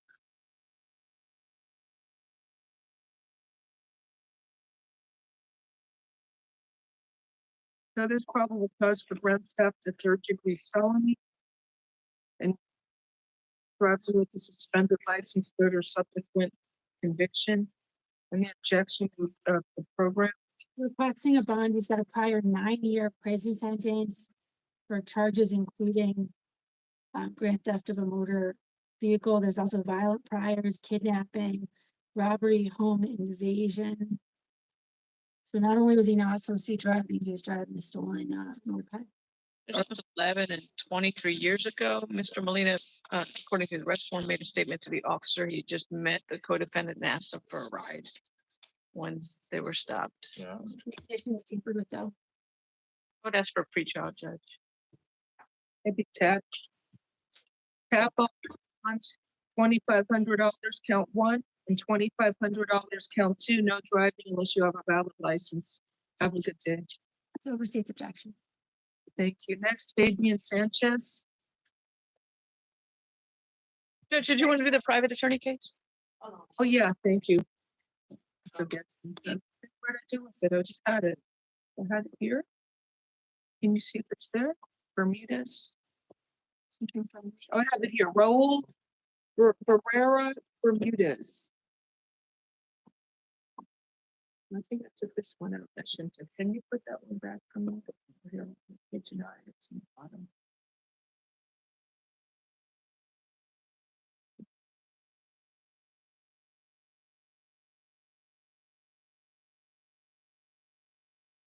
With the attorneys here, I could. Spanish interpreter, please. All right, good morning, sir. Buenos días, señor. You were arrested for leaving the scene of a crash causing serious bodily injury. Your attorney is here. We're waiting for him to join soon. Ok, señor, usted fue arrestado por irse de la escena de un accidente que involucró daños severos, lesiones severas físicas. Su abogado está presente. Good morning, Your Honor. Good morning. This is a case from September 30th of 2024 where it's a side swiped a motor scooter with his car. I'm sorry, Your Honor. It's a case from September 30th of 2024 where Mr. Barrera Bermudez swiped a motor scooter with his truck, with his car. Este es un caso del 30 de septiembre del 2024, donde el señor golpeó a una moto en costado de costado con su camioneta. There was a witness who told him not to leave, but he ignored them and fled the scene. Judge, is there anything with an identification in the arrest affidavit? Because if there's not, I would say there's no probable cause with respect to Mr. Barrera Bermudez being the driver of the vehicle, unless there's video of him getting out of the car or a lineup was done just with respect to the car itself. I don't see that there would be probable cause, but and I do want the court to be aware that I spoke with Detective Milan on this case. I surrendered Raul yesterday at the Miami police station. You want to give a moment for the interpreter, please? Oh, I'm Thank sorry, you. Judge. Apologize. Ok, primero que nada, su señoría ha indicado que había una persona que le pidió que se quedara en el lugar y que el señor se fue. Su abogado argumenta que él ha hablado con el detective Milán, que él lo entregó a usted, que no existe identificación alguna de que era usted la persona que iba manejando el vehículo. Go ahead. So, Judge, I want you to also be aware that yesterday I surrendered Raul to the Miami Police Department. So he's no risk of flight. He's been living here in Miami for many years at 2743 Southwest First Street. He has no prior record. So I would ask for retrial on this case. Ok, su abogado está indicando que él lo entregó a usted ayer en la tarde en al condado de Miami, a la ciudad de Miami, condado de Miami-Dade, que usted no presenta un riesgo de huir, que ha vivido por años en la ciudad de Miami, en el 2743 Southwest Primera Calle, que no tiene antecedentes penales. Su abogado está solicitando que lo dejen salir bajo el programa de Pre-Trial Services. Judge, we can Just stop. Miss F, stop. Mr. Eccleston, you need to announce your name for the record. Beg pardon, Your Honor? Announce your name for the record, please. Oh, yes, Your Honor. Good morning, Scott Eggleston on behalf of Barrera Bermudez. I'm sorry about that. Go ahead. Ok, el señor Eggleston representando al señor Raúl Herrera Rodríguez. So we can connect the defendant to the car, but I'm not sure. And counsel said if he was ID'd as the driver, we can set the case for a probable cause hearing.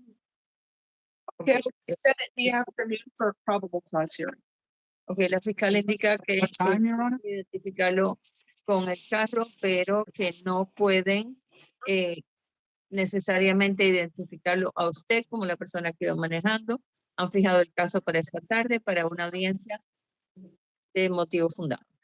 So for 1:30, hopefully we'll Great. start at 1:30, okay? Awesome. Oye, Thank you, Judge. Same ID?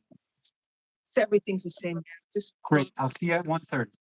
Ok, lo vemos a la Thank you 1:30. so much. Oh, and if the state could be so kind to email me the arrest affidavit, that would be great. Clerk. They don't do that. You have to email felonyfr@miami-dade.gov. What was that again, Your Honor? Felonyfr for file room fr@miami-dade.gov.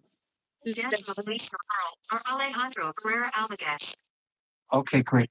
Thank you. Le están indicando a su abogado cómo puede conseguir la copia del informe de arresto. Okay, next we have Fabian Sanchez, page 4. I'm almost at the case for, the one raising her hand. I'm almost at Canada. Mr. Fernando Canada is coming up in 2 cases. So, Mr. Sanchez is present. He speaks English. good morning, sir. You were arrested for strong arm robbery. I will appoint the public defender's office for you.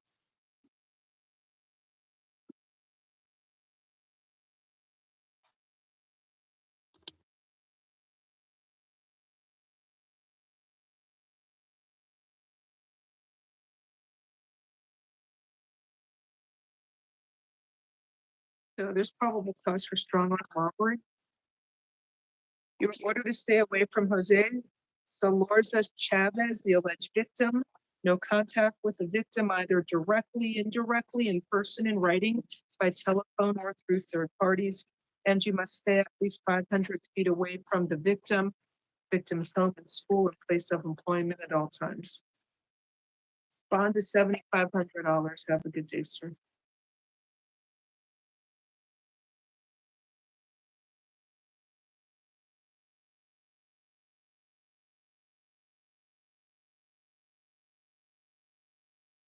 Next case is Edson Morales Ramos.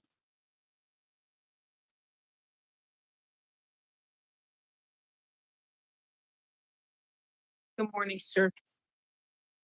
So you were arrested for 2 cases. English okay or Spanish? Spanish, please. So you were arrested for 2 cases, petty theft, 2 or more convictions. And this from yesterday, and also from March 8th, petty theft, 2 or more convictions. I will appoint the public defender's office for you. Ok, señor, usted fue arrestado por hurto en menor. Hurto menor, 2 o más condenas previamente. Una es de ayer y la otra del 8 de marzo. 2 de las causas que tiene ahora. Le estamos nombrando la oficina de los abogados de oficio para que lo represente. Sir, you were ordered to stay away from the Marshall store at 723 Lincoln Lane in Miami Beach, Florida. Ok, señor, usted se le ordena que tiene que mantenerse alejado. I'm sorry, Your Honor, what was the name of the Marshalls? Oh, from Marshalls on Lincoln Road. De la tienda Marshalls en Lincoln, not Lincoln Road, they're right off of Lincoln Road. Okay, I'm sorry, Your Honor, you cut off. 723 Lincoln Lane. Miami. Ok, es el 723 Lincoln Lane en Miami Beach, la tienda Marshalls. Tiene que mantenerse alejado de ahí. So there's probable cause for both counts, both cases, excuse me. ¿Existe motivo fundado para ambos casos? I'm setting a bond $2,500 each case. Good day, sir. La fianza será de $1,500 en cada uno de los casos. Que tenga un buen día, señor. Ya se puede retirar.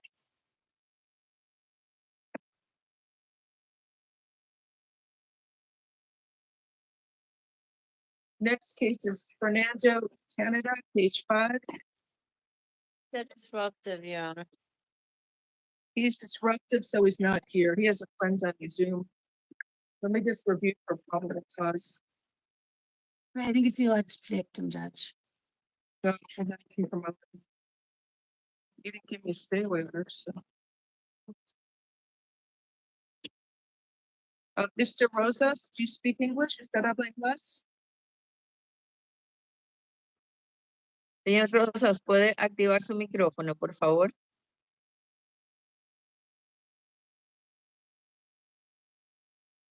He's the victim. Hola, Yeah. hola, ¿me escucha? Good morning. So, do you need the interpreter? Necesita intérprete? No, I can do it in English.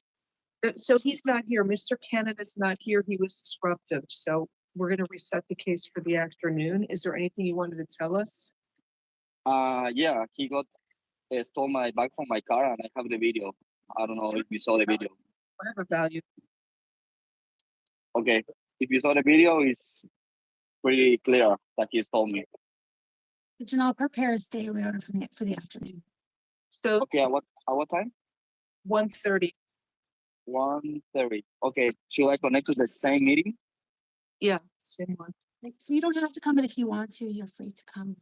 There's probable cause for the charges. And I'll reset it for the afternoon, okay? Okay, 1:30. Yes, sir. Okay, thank you, sir.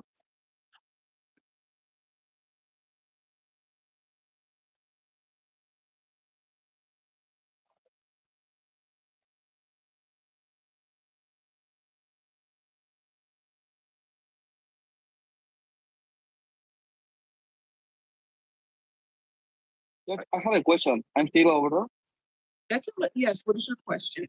Yeah, and he stole me my bag, and inside the bag was my wallet, and into my wallet was my social security number and my permission of work.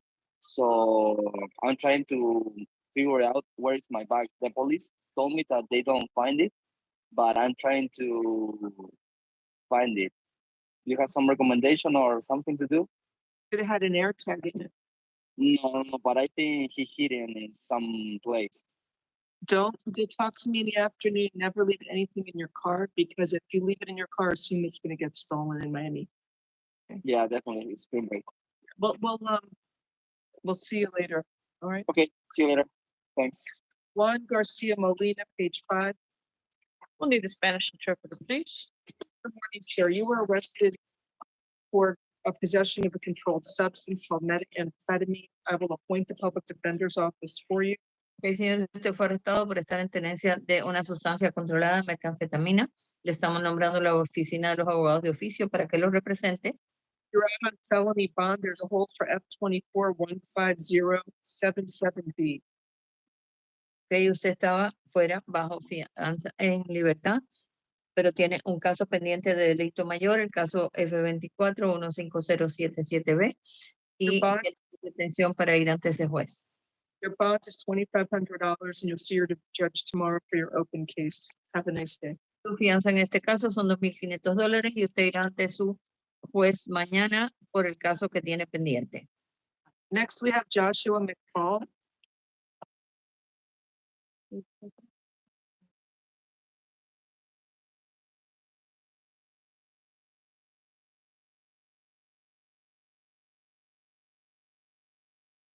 Good morning, Mr. McFall. You were arrested for driving as a habitual traffic offender in possession of psilocybin mushrooms, a controlled substance. I will appoint the public defender's office for you. There is probable cause for the charges. Pretrial The services. defendant's got priors from out of county. He was released from prison in June. The priors are from Pasco, Pinellas County. It was 4.5 years in state prison. For what? It looks like trafficking, drug possession. It's got a prior burglary. Oh, boy. Okay. Setting up on 2,500 count 1. $1,000 count 2. Have a nice day.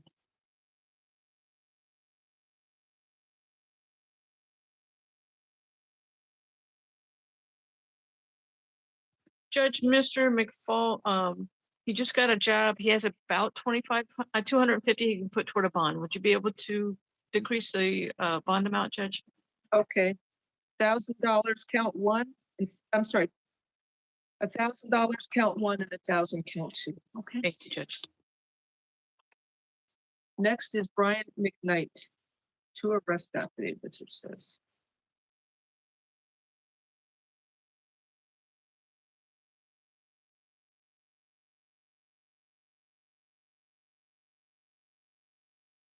Good morning, sir. You have 2 cases you were arrested for: burglary, armed burglary to an unoccupied conveyance, strong arm robbery, and threats or extortion from February 24th. And then a case from yesterday: possession of a controlled substance, possession of cannabis, and possession of a prescription drug without a prescription. I I will think the alleged victim is here. I'm gonna promote. okay, I will appoint the defender's office for you.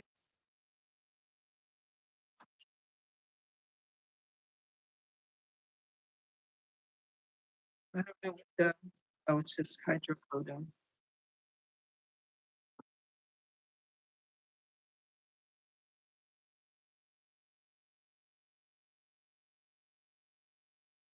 So if there's somebody here, can you, for this case, Miss Beth Grant, can you unmute it on your video?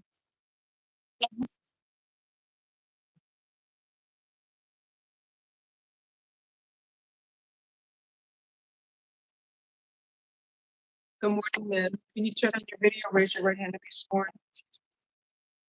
Good morning. Raise Good your hand. morning.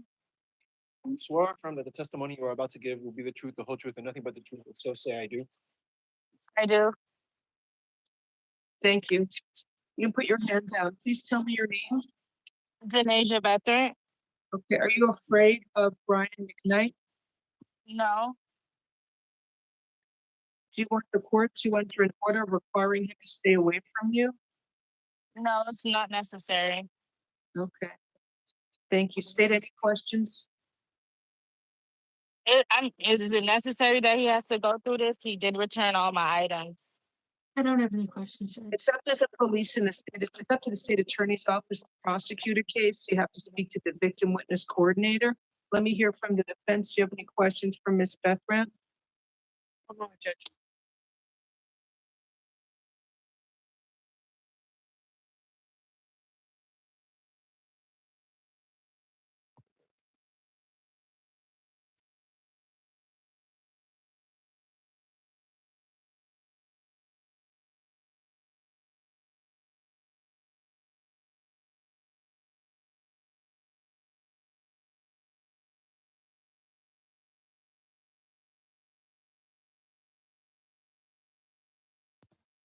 Ms. Bethran, did Mr. McKnight take any firearm from you?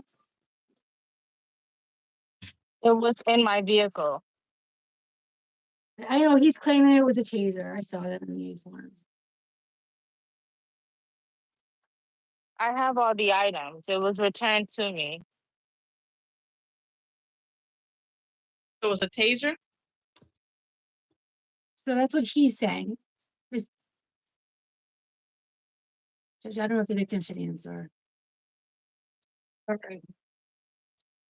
Okay, so sir, I'm entering a ma'am, did you ever live with him or do you have kids with him? We don't have kids, but we did stay together. Okay, sir, I'm entering a modified stay away order from the alleged victim, Denasia Beth Grant. You are allowed to have contact with the alleged victim. You are prohibited from being physically threatening or violent towards her in any manner whatsoever. So only friendly, nonviolent contact is permitted. Do you understand so far? Yes, ma'am. There's no. Okay. Do not engage in any criminal activity.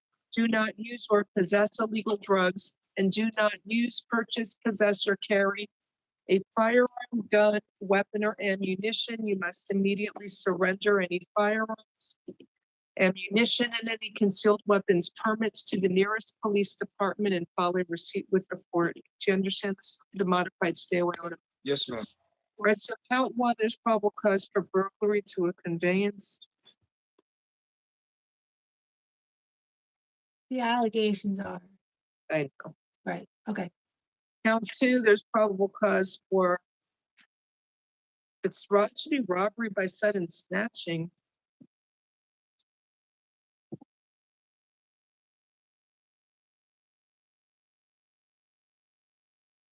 Judge, can I clarify with Ms. Bertrand for a moment? Sure. The phone, Ms. Bertrand, did the phone belong to Mr. McKnight or to you? Can you repeat the question? Did the cell phone belong to you or to Mr. McKnight?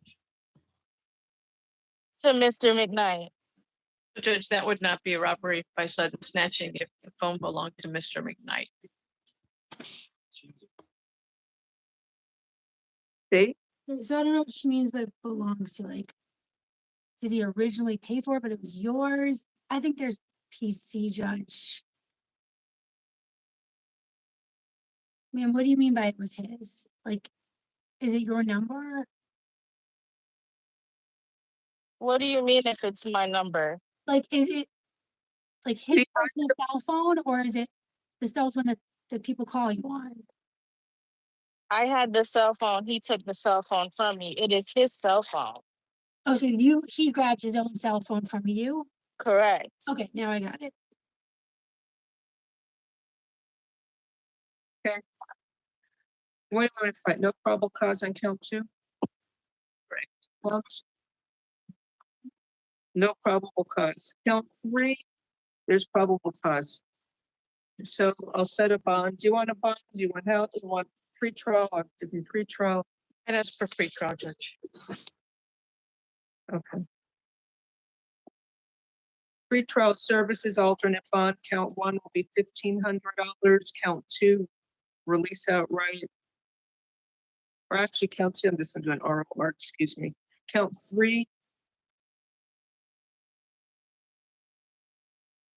It's $3,500. And then the other case, there's probable cause for the charges. Count pretrial services alternate bond, $1,000. Count 1. ROR count 2 and count 3 is $150. Have a nice day. Thank you for coming in, ma'am. Thank you. Freddie Castro. Page 7. They still fixing my clock. Mhm.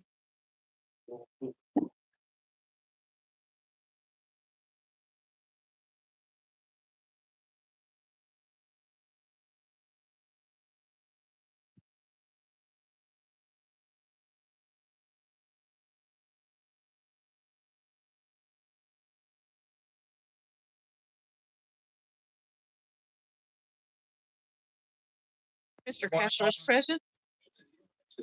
Good morning, sir. You were arrested for a case from May 2nd of 2024. The charge is aggravated battery. I will appoint the public defender's office for you.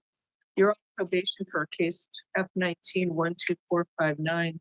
Judge, Mr. Castro indicates he can afford to hire I counsel. mean, you can help me for now, because I'm trying to get him here today.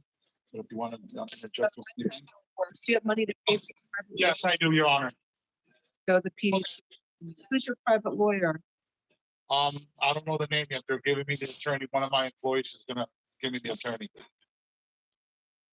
It was just done so fast. Good section. Is he still on, are you still on probation? Do you know? Yeah. Yeah. Yes, ma'am.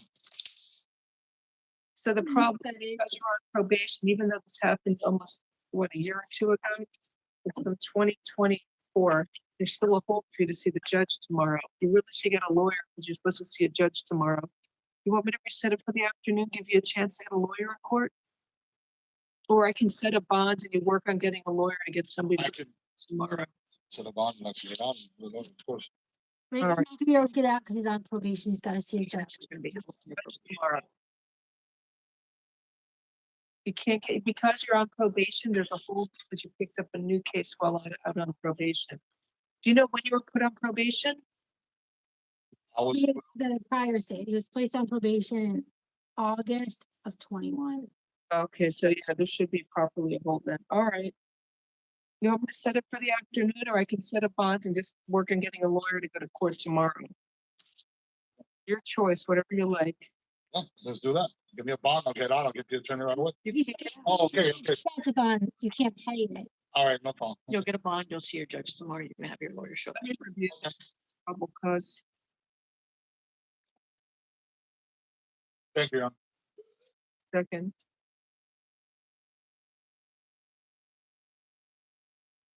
Yeah, this is a personal vendetta. You're presumed not guilty. Don't talk about the facts. Correct. I don't know if it's that. So the victim, 1 second, permanently lost her sense of taste and smell. And also lost consciousness.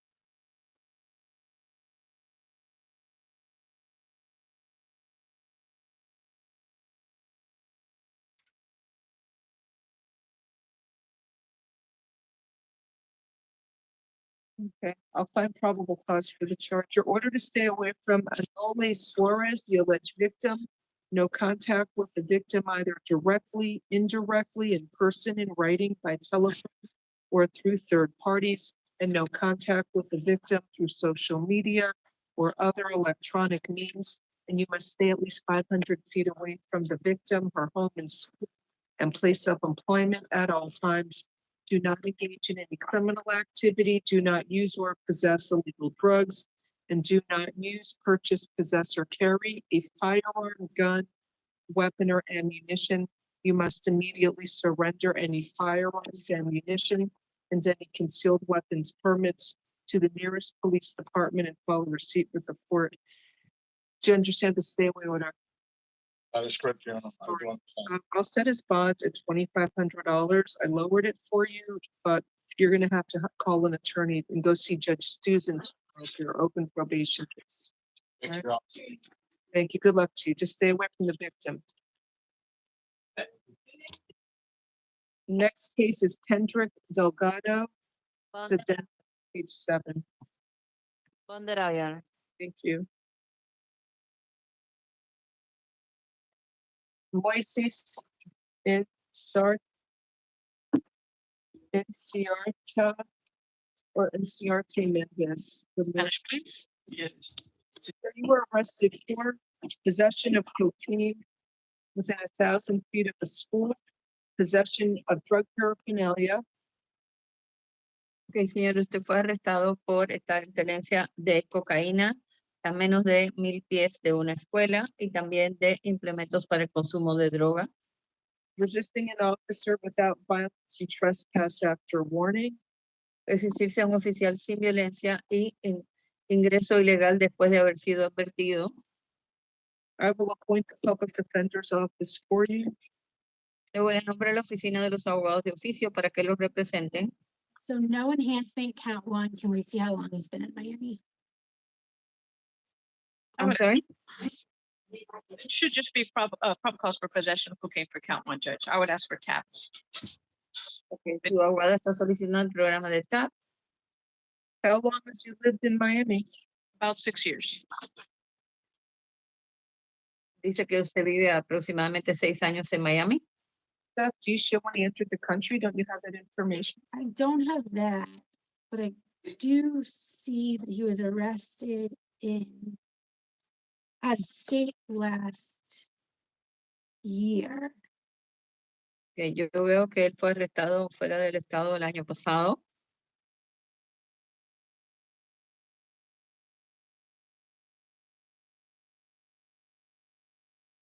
So you were ordered to stay away from the parking lot at 1160 West Flagler Street in Miami, Florida. You are not allowed to go to that location, and you must stay away from there, sir. Do you understand?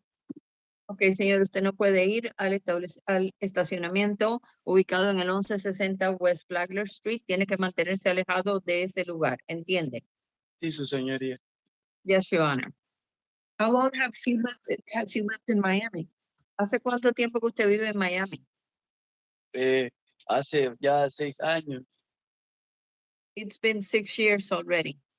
You said you were arrested somewhere else last year. Did you leave and come back? Montana. Aquí indica que usted fue arrestado en otro estado el año pasado. ¿Usted se fue y volvió? Oh, sí, I came back because I have my grandma here and this place bring me a lot of opportunities to work and to start over my life again. Y no quiero. All right, fine. TAP alternate bonds. Count 1 will be $2,500. Count 2 is $500, and 4 is $500. Ok, señor, usted lo van a dejar salir bajo el programa de TAP o de lo contrario tiene fianza alterna de $2,500 en la primera causa, $500 en la segunda y $500 en la cuarta. So you have to come back to court for your arraignment on April 11th at 9 a.m., courtroom 25. Señor, usted tiene que regresar al tribunal el 11 de abril a las 9 de la mañana en la sala 2-5 para su lectura oficial de cargos. Have a nice day. Que tenga un buen día. Ya se puede retirar. Your Honor, that was alternate 2,500 for the first count and 500 for all the other ones. Yes,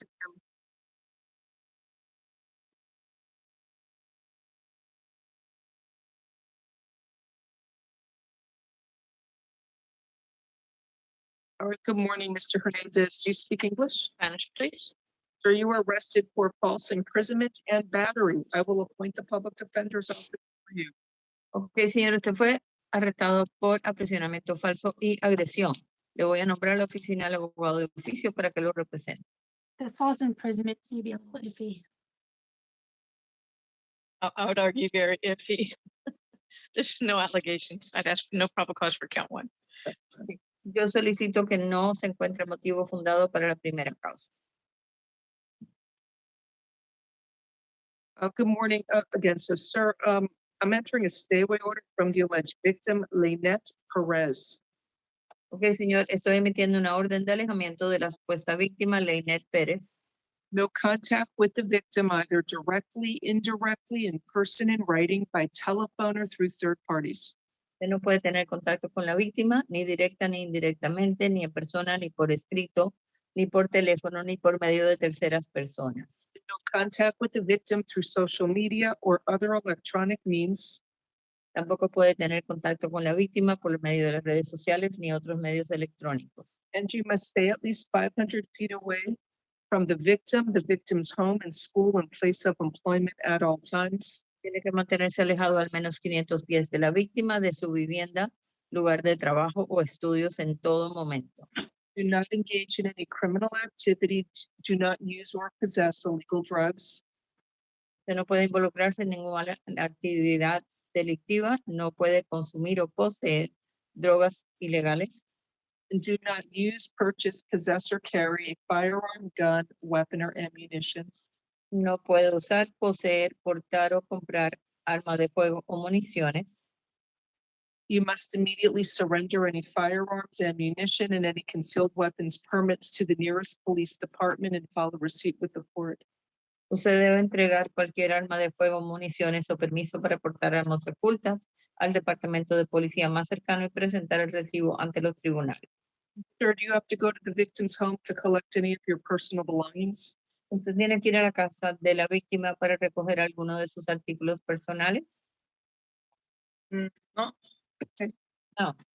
All right, thank you. Do you understand the stay away order? ¿Entiende la orden de alejamiento? Sí. Yes. How long have you lived here in Miami? ¿Hace cuánto tiempo usted vive en Miami? Hace 5 años. 5 years. Pretrial services alternate bond will be release outright count 1 and $1,000 count 2. Ok, lo vamos a dejar salir bajo el programa de Pretrial Services. De lo contrario, tendría fianza alterna en la segunda causa de $1,000. Next case is Timothy Rollins, page 8.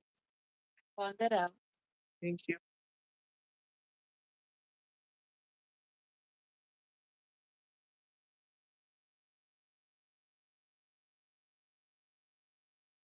Nelson Mallet.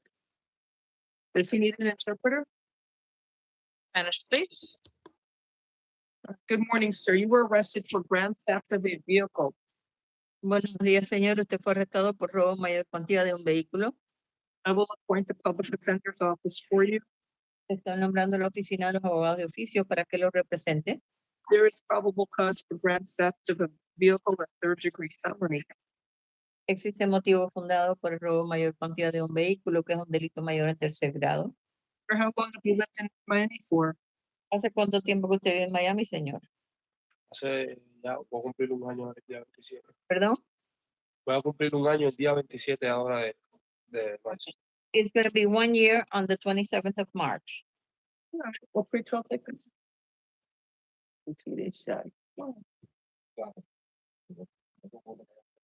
Pretrial alternate bond, $2,500. Have a nice day.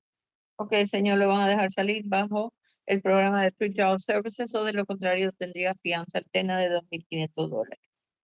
Okay. Next we have Osville Navarrete.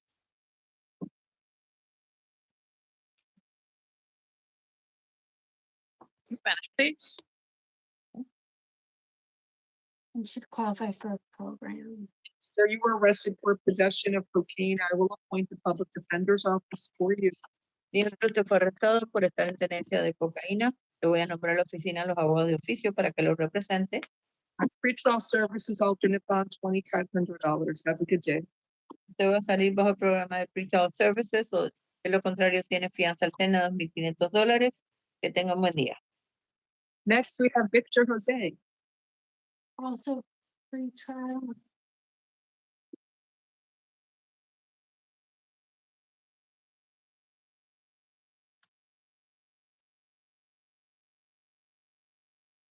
Good morning, sir. You were arrested for possession of cocaine. I will appoint the public defender's office for you. There is probable cause for the charge. Pretrial services, alternate bond, $2,500. Have a nice day, sir.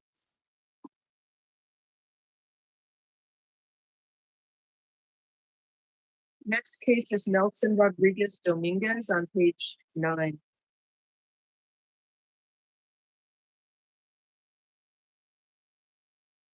Spanish, please. And applicant. Good morning, sir. You were arrested for fraudulent use of personal identification with 4 counts of possession of, it looks like it should be 8 counts, 4 counts of fraudulent use of personal identification, then another 4 counts of fraudulent use of personal identification. Ok, señor, usted fue arrestado por uso fraudulento de identificación personal. Aparentemente tiene 4 causas y después otras 4 causas por uso fraudulento de identificación personal. Also organized scheme to defraud and grand theft. Y también un plan organizado para defraudar y robo en mayor cuantía. So I will appoint the public defender's office for you. Le voy a nombrar la oficina de los abogados de oficio para que lo represente. So it looks like he used the victim's information. Their identities were stolen. Aparentemente él usó la información de la víctima cuya identidad fue robada y para comprar artículos de BrandSmart.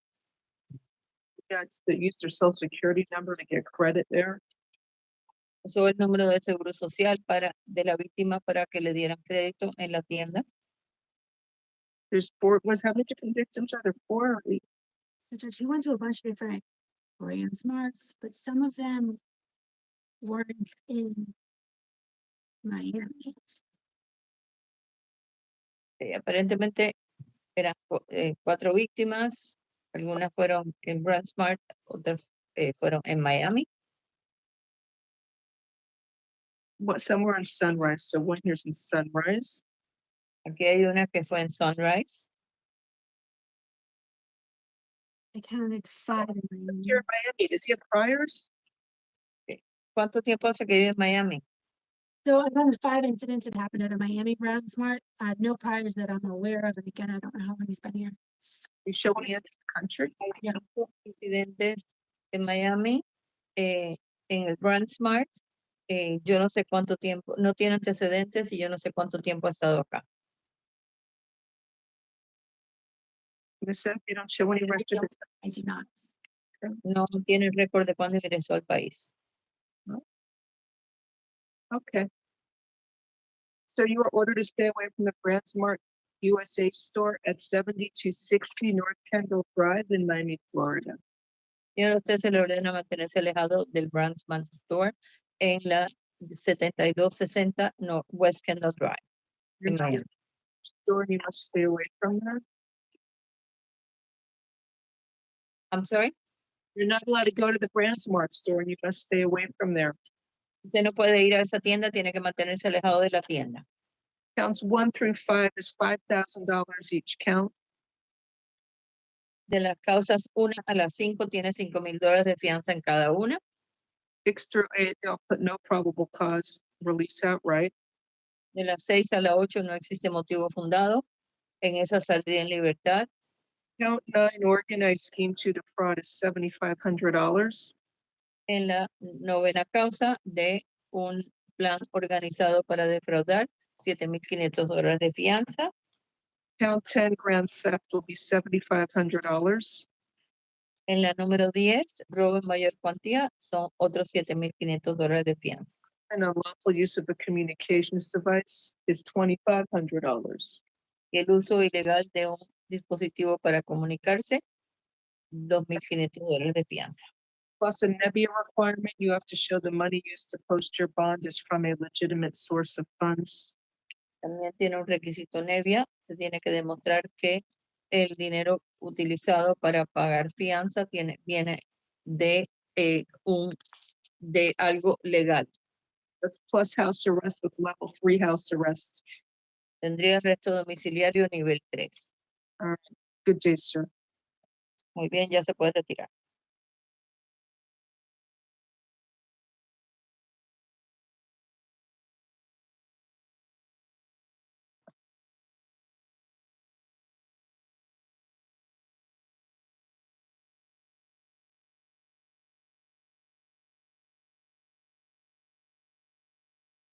Next, Jose Rosas, page 9. Ms. Rose, is this present? He speaks English? Good morning, sir. You were arrested for trafficking in cocaine. Sir, Oh, no. hired lawyer. I actually request for a public lawyer right now, but I should, on my own, no, Do you own your home? No? not now. Says you're a business owner. You own a business. Yes, So what was your income last year? What's your income last month? my income last month, the total, my probably income was around $7,000. And what did you, so you're not qualified for the public defender if you're making $6,000-7,000 a month, okay? I didn't have the chance to call actually a lawyer. I already called my wife. You want me to reset the case in the afternoon to give you an opportunity to call a lawyer, or do you want to waive a lawyer's presence and I'll just set a bond so you can bond out?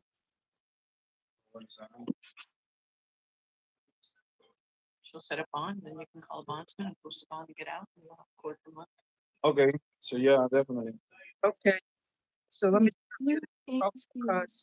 He's went to MIA from Peru with 30 grams of cocaine. What is that? He has no priors. Do you see priors? Nothing that I'm. Okay, fine. How long have you lived in Miami? I think Broward. No, I live in Broward. How long have you lived in Broward? I live in Broward for the last 22 years. See any priors out of Broward? No, and I can tell when he entered the country, which is a 1. All right, $15,000 bond. Have a nice day. There's probable cause for trafficking in cocaine. The Nebbia, Your Honor. No Nebbia. He's free to bond out.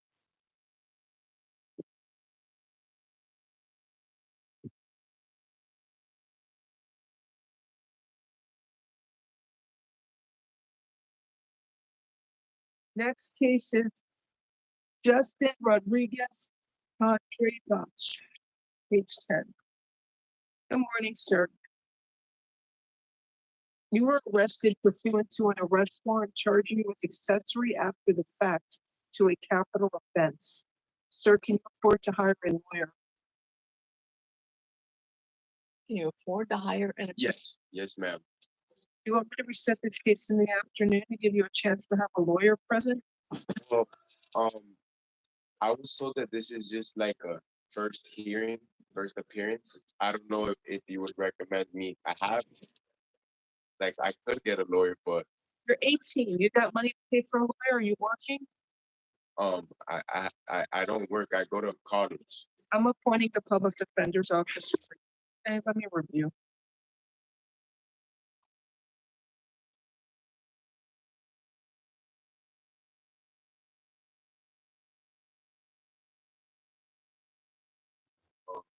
I guess I could get a lawyer. I can get a lawyer. Do you work? Do you have money for a lawyer? My family will help me. I'll to a free lawyer. I'm happy to appoint one. If you don't want me to appoint it, I can reset it for the afternoon. If that's what's best, I can get a lawyer.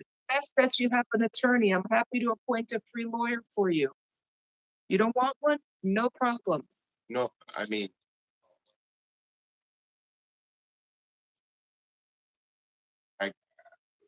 I'll take whatever you offer.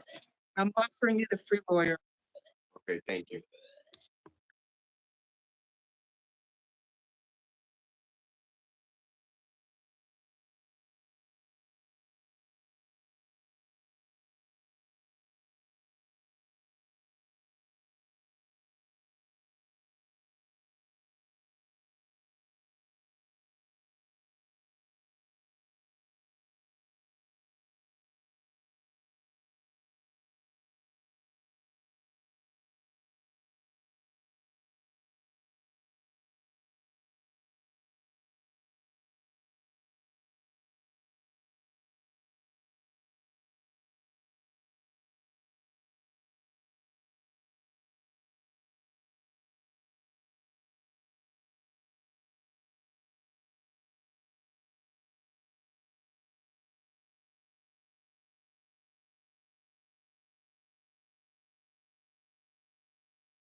I believe the allegations are that after the murder, he assisted by taking the subject, allowing him to flee the jurisdiction. Wasn't he arrested? Because I thought he at least the subject who shot and killed the victim He was was arrested in Texas. They brought him here. They extradited him here because we did this volunteering for him. There were 2 already arrested on this case. Oh, okay.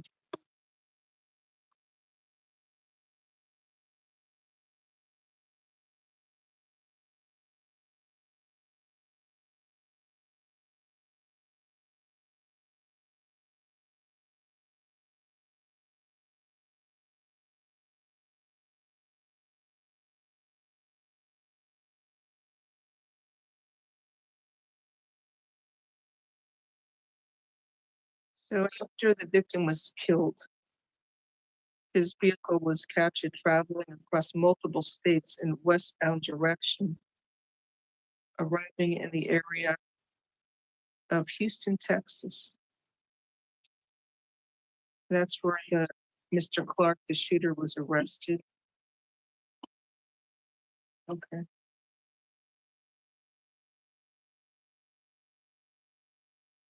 Then he returns back to Florida. So he assisted in facilitating the shooter to flee from the jurisdiction to evade arrest. So there's probable cause.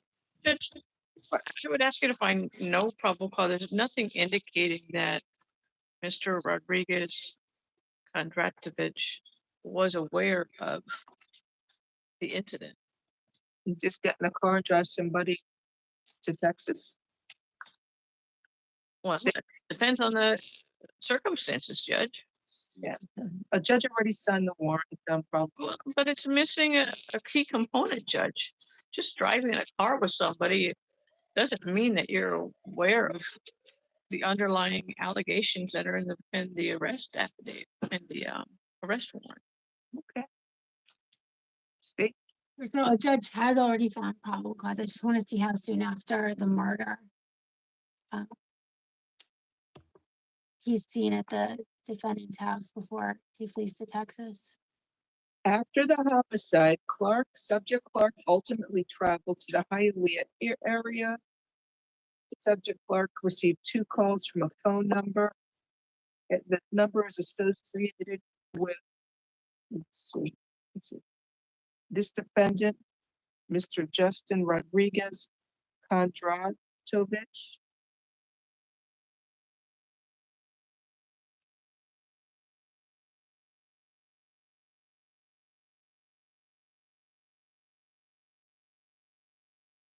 I believe there's enough here to establish probable cause. And holding him with no bond, it's a first-degree felony. Is it bondable? The judge here. It's a first-degree felony. It's accessory after the fact to a capital offense. I don't know if it qualifies under the pretrial detention statute. That's a light felony. If it's a capital, you knock it down one, that would be a light felony.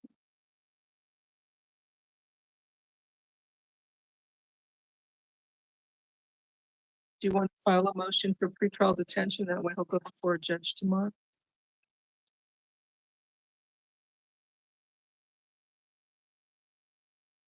I don't know if, so homicide is a dangerous offense, but I don't know if the accessory is. So the issue is not the degree of the offense, it's whether or not it qualifies as a dangerous offense. Oh, okay, so it wouldn't, I don't think it would. Do you want to notify your office to make sure he's kept separate from the shooter? What's his name, Mr. Clark? Do you want to notify your office? They may want to address it with the division judge to make sure he's kept set in a separate housing. Mr. Clark. Right, I mean, that would be up to the ASA handling the case. Also, what's of interest is that the defendant was arrested in Louisiana. So it looks like he's potentially attempting to evade justice as well. You want to agree to a bond? If you want to, maybe $100,000 with house arrest. I still think have you looked at the schedule of charges? I thought this was a non-bondable. I'm pretty sure it is. It's the officer wrote that it's an F1. If you'll give me a second, I'll look at the list of dangerous criminals. Look at your list.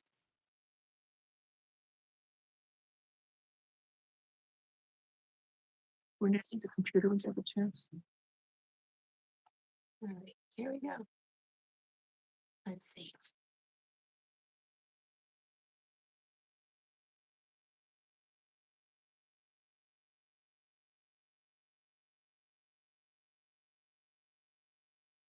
He talks about attempting or conspiring, but it doesn't talk about accessory after. Okay.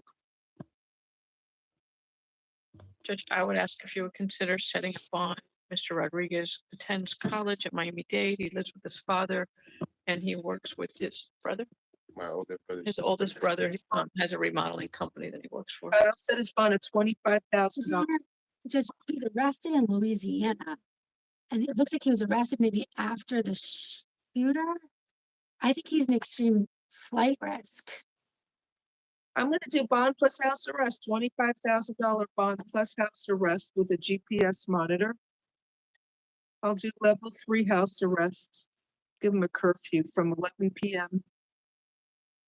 to 6 a.m. Good day, sir. Bond plus house arrest. Okay. Good day, sir. Do I have to stay away from the co-defendant? That can be handled in division. Oh. Perhaps in division. Okay, good deal. Thank you. Next on page 10 is Gerard Williams.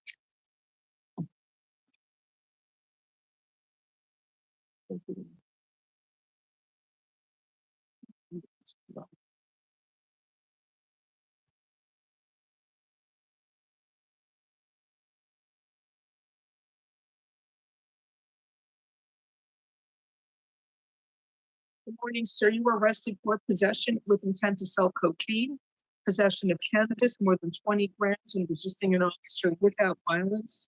I will appoint the public defender's office for you.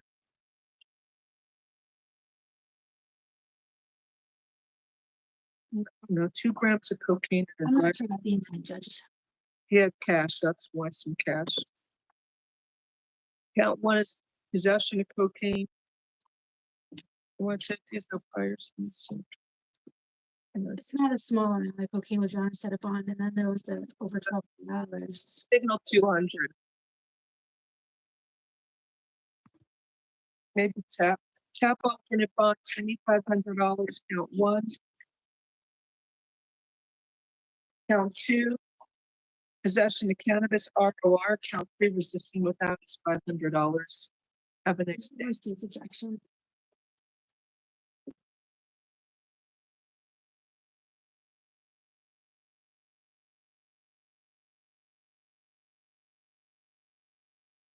Next is Larnell Linus.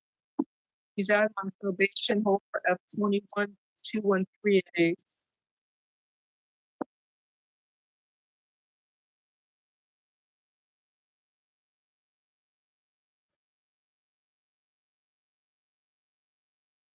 Good morning, sir. You were arrested for a case from January 28th, burglary to an unoccupied conveyance, grand theft, and criminal mischief.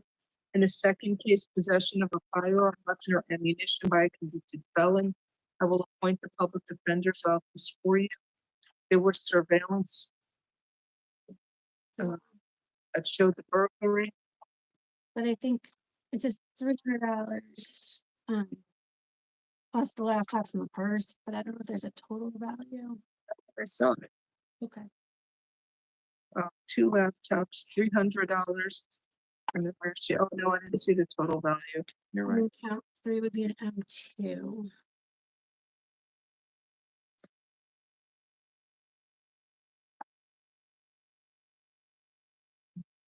So this probable cause he was identified on the video. Count 1, burglary to the unoccupied conveyance is $2,500. Count 2, the probable cause for petty theft. That bond would be $1,000.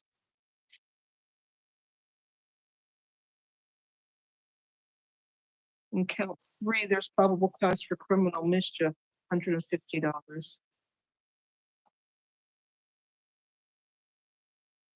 And then the other case for us would be that.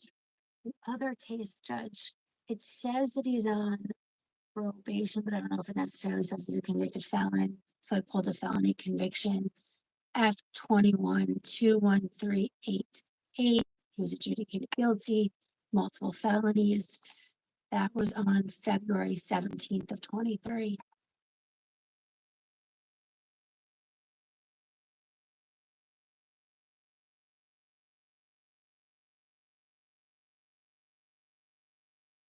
So there's probable cause for possession of a firearm by convicted felon, $7,500 bond for the other case. You'll see your judge tomorrow. Have a good day.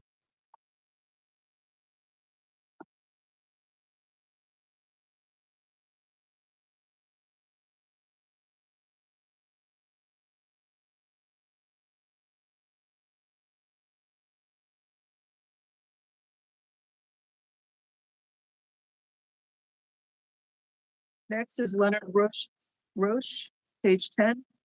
He's out of probation hold for F24. What is that? F2466. Good morning, sir. You were arrested for dealing in stolen property and dealing in credit cards of another. I will appoint the public defender's office for you.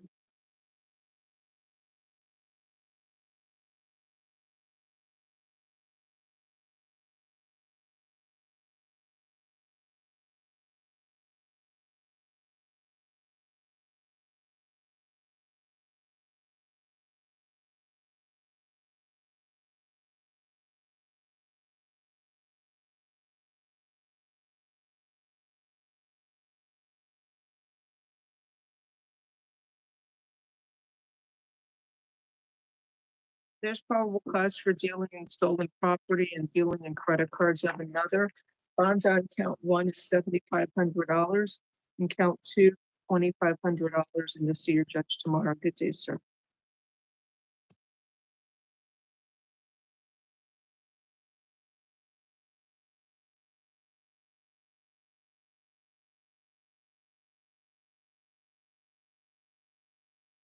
Next is Dave Gibbs.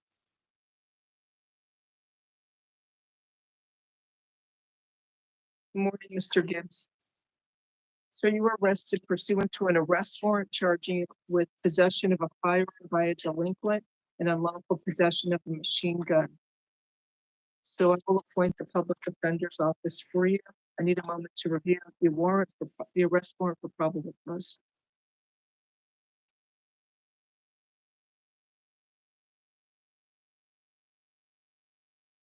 Also, he's out on probation hold for F21-8261 and F21-16681.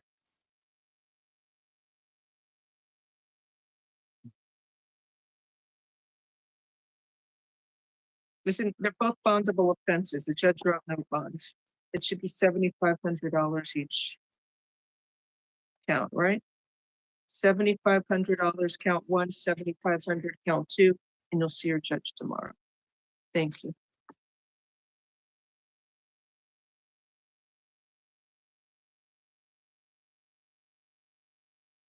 Jason Butler, page 12.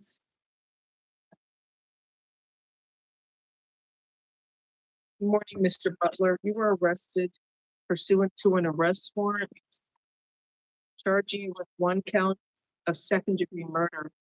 So I will appoint the public defender's office for you. This is a case from, looks like it's 2022. Invoking Mr. Butler's right to counsel and his right to remain silent.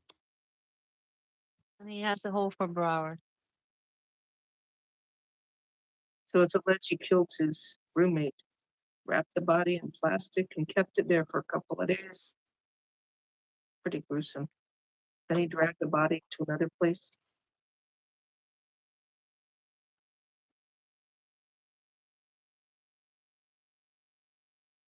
Well, I'm making a finding of probable cause for second-degree murder.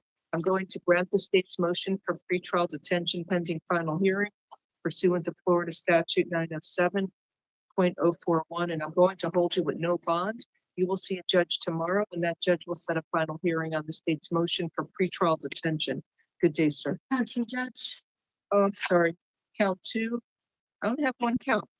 Oh. You have possession of a firearm by convicted felon? Yes. Corrections, how many do you show here? No. On the warrant, it's just one count. Pardon me. You want to? Let me take a look.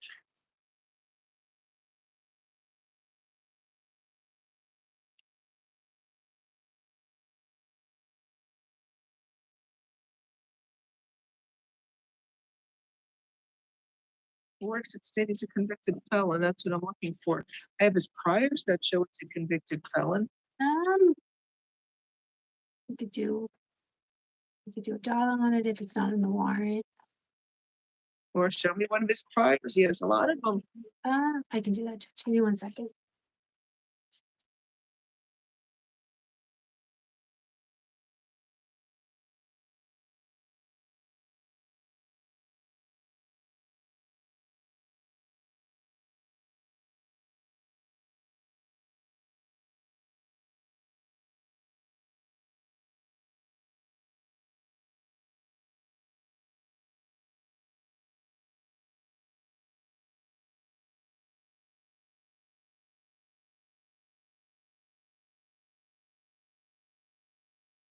He has convictions going back to 2007. Hold on, let me see that. No, I can get his DOC. Don't we give you one? I have the priors. I just want to make sure it's sometimes they're not loaded on. So nope, I have it. Here we go. F09 29192. Conviction for escape. He was adjudicated guilty June 7th of 2010.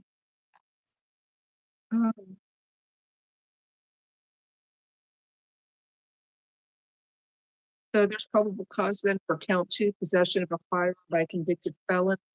That bond's going to be $15,000. Good day, sir.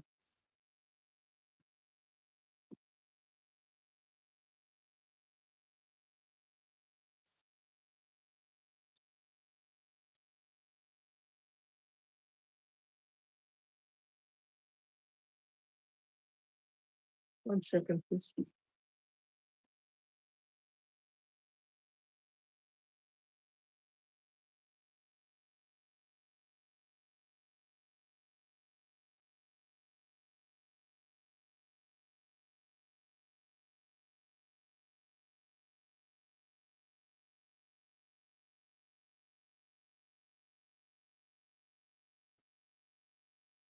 Next is Michael McKay. Good morning, or Mackie. Okay. You were arrested pursuant to an arrest warrant. You're being charged here with aggravated battery. I will, sir, can you afford to hire a lawyer? I definitely, so I'm working 7 days a week and I would love to be able to hire a lawyer. Lawyer or no? You have money to hire a lawyer? At the current moment. I will appoint the public defender's office for you. Okay. So it's an incident from December 15th of 2024. Happened 71st Street, Miami Beach.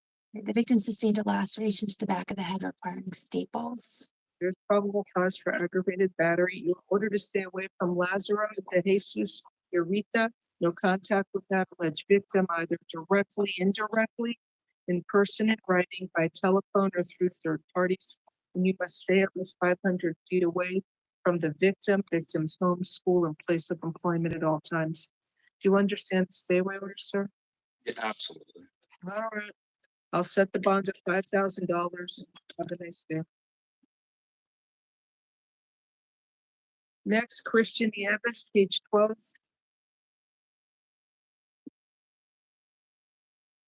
Does he have money for a bond? It seems like it's a bar fight. Judge, he's not sure. He's hoping he'll be able to reach out to somebody who could help. Would your honor consider either reduction or any program. I mean, allegations from a while ago. I set his bond at $2,500. The reduction is overstates objection based upon the violent nature of the offense, the severity of the victim's injuries. I didn't see a lot of priors and it's a bar fight.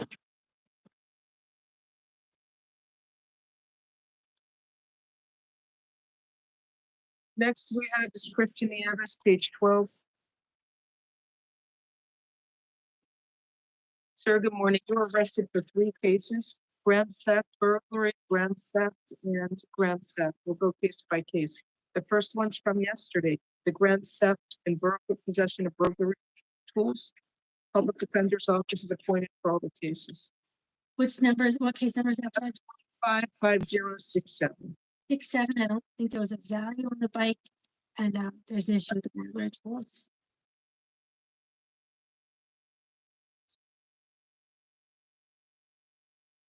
It's an electric bike. It says ignition key.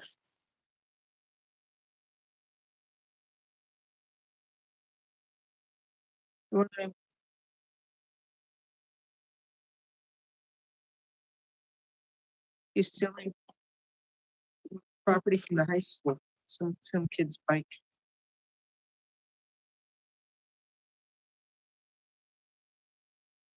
It says here, an electric bike valued at $4,500. There's probably no class, I'm just in the middle. Count 1 grand theft is 20. I'm setting count 1 grand theft $5,000. Count 2, there's no probable cause for possession of burglary tools, be released outright.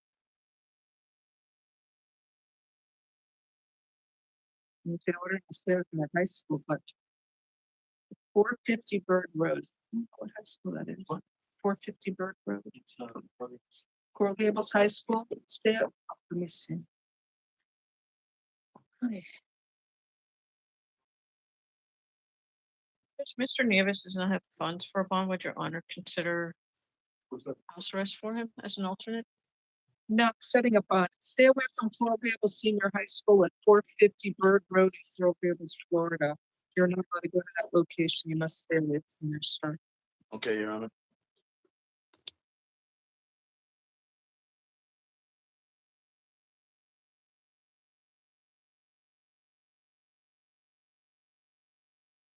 Then the next one is grand theft F255098.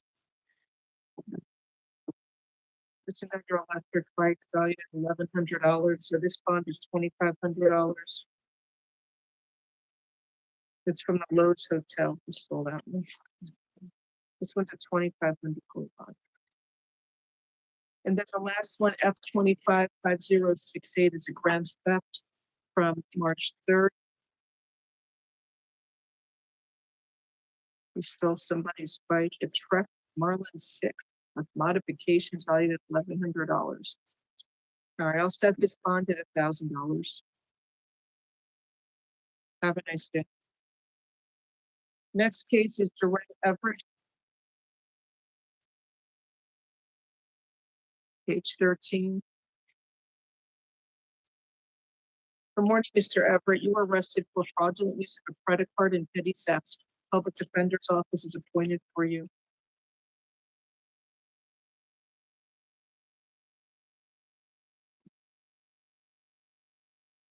So we had the victim's food stamp card in his possession.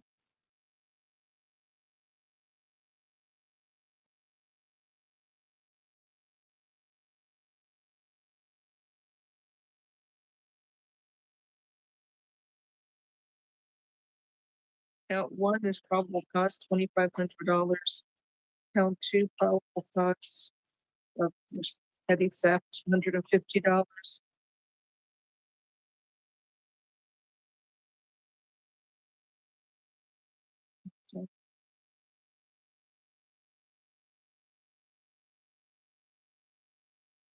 And count 3 petty theft is $500. Stay away from Ebony Wilson, the alleged victim. No contact with the victim, either directly, indirectly, in person, in writing, by telephone, or through third parties. And you must stay at least 500 feet away from the victim, her home, and school, and place of employment at all times. I'm not sure he should be eligible for a program. I would ask for pretrial for Mr. Everett. Pretrial alternate bond, $2,500, $150, and $500. Have a nice day.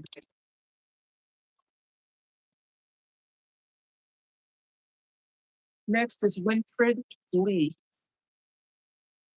Page, what is that, 13?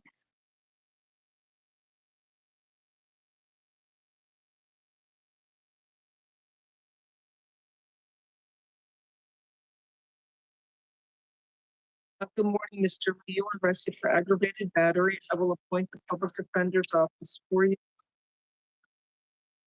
There's probable cause for the charge. You hit the victim in the face with a handgun. You are ordered to stay away from the alleged victim, Jasmine Shorter.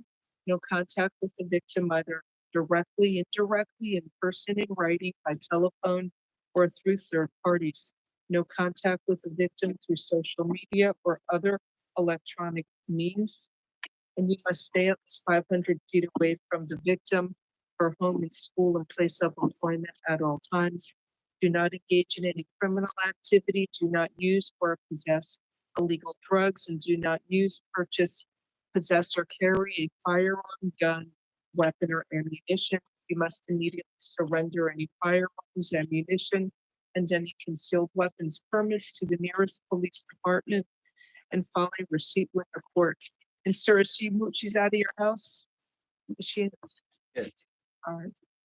And you don't have to go to her house to get anything, do you? No, never. There's probable cause for aggravated battery. The good house plan. Bond will be, what do you want to set up, $5,000? All right, $5,000 bond. Good luck to you, sir. Yes, card, Gaston. No. You said bond out? Yes. Is that a bond out? I couldn't hear. Yes, Your Honor. Thank you. Your volume is not. My volume here. Israel Torres Fernandez.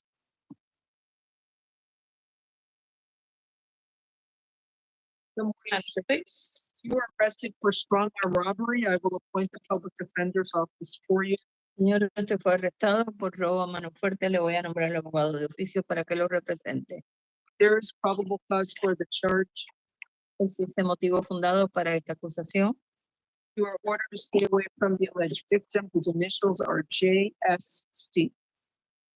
JSC. Ok, señor, usted se le ordena mantenerse alejado de la supuesta víctima cuyas iniciales son JSC.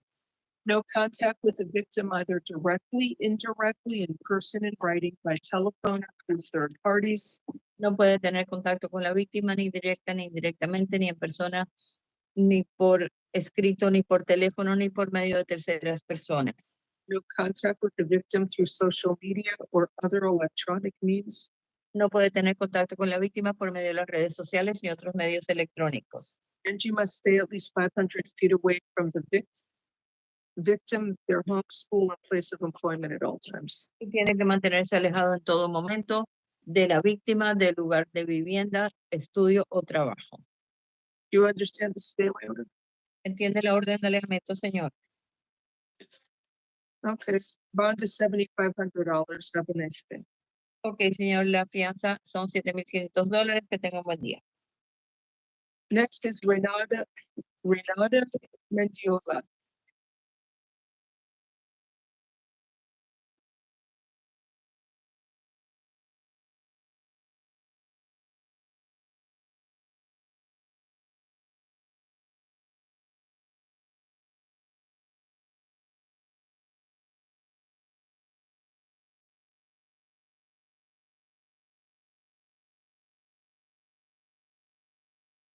Good morning, sir. Do you speak English?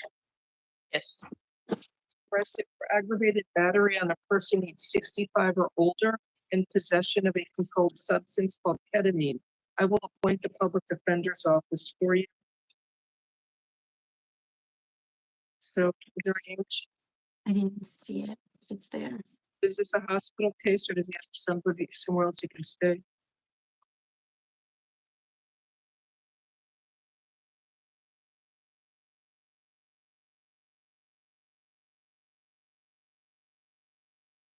All right, sir, I'm entering a stay away order from your father, Rubens Mendiola. No contact with the alleged victim, either directly, indirectly, in person, in writing, by telephone or through third parties. No contact with the victim through social media or other electronic means. And you must stay at least 500 feet away from the victim, victim's home and school and place of employment at all times. Do not engage in any criminal activity. Do not use or possess illegal drugs, and do not use, purchase, possess, or carry a firearm, gun, weapon, or ammunition. You must immediately surrender any firearms, ammunition, and any concealed weapons permits to the nearest police department and file a receipt with the court.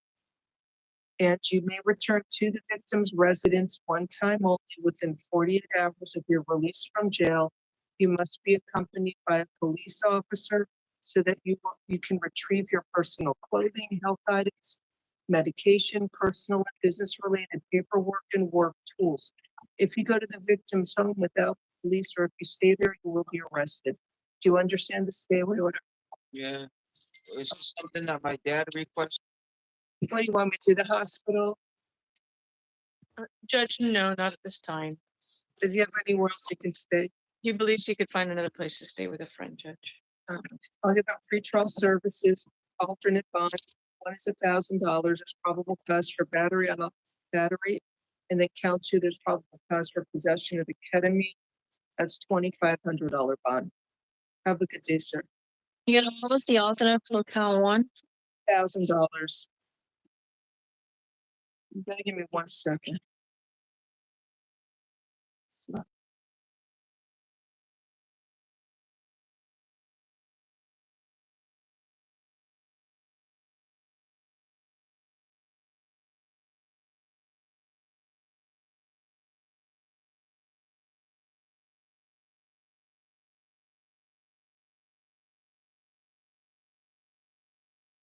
We'll need a Spanish interpreter next. Thank you. This is Darwin Silva Mendoza. Good morning, sir. He has a probation warrant, no bond. Right, sir. Él tiene una orden de resto por él estaba bajo libertad condicional y no tiene fianza. So you were arrested for 2 cases. They are attempted aggravated assault with a deadly weapon. Usted fue arrestado por 2 casos. El primero, intento de agresión agravada con un arma mortal. Armed criminal mischief. Daños a la propiedad mientras estaba armado. Another count of criminal mischief, and then battery. Otra causa por daños a la propiedad y agresión. And resisting an officer without violence. Y resistirse a un oficial sin violencia. And we'll do that. The other case is 2 counts of battery on a law enforcement officer. Él tiene un caso pendiente por agresión, por 2 casos por agresión a un oficial de policía. You're also out of probation. There's a hold for you to see the judge tomorrow. Usted también está en libertad condicional por probatoria. Usted va a ir ante el juez mañana. The public defender's office is appointed. Se le nombra el abogado de oficio para que lo represente.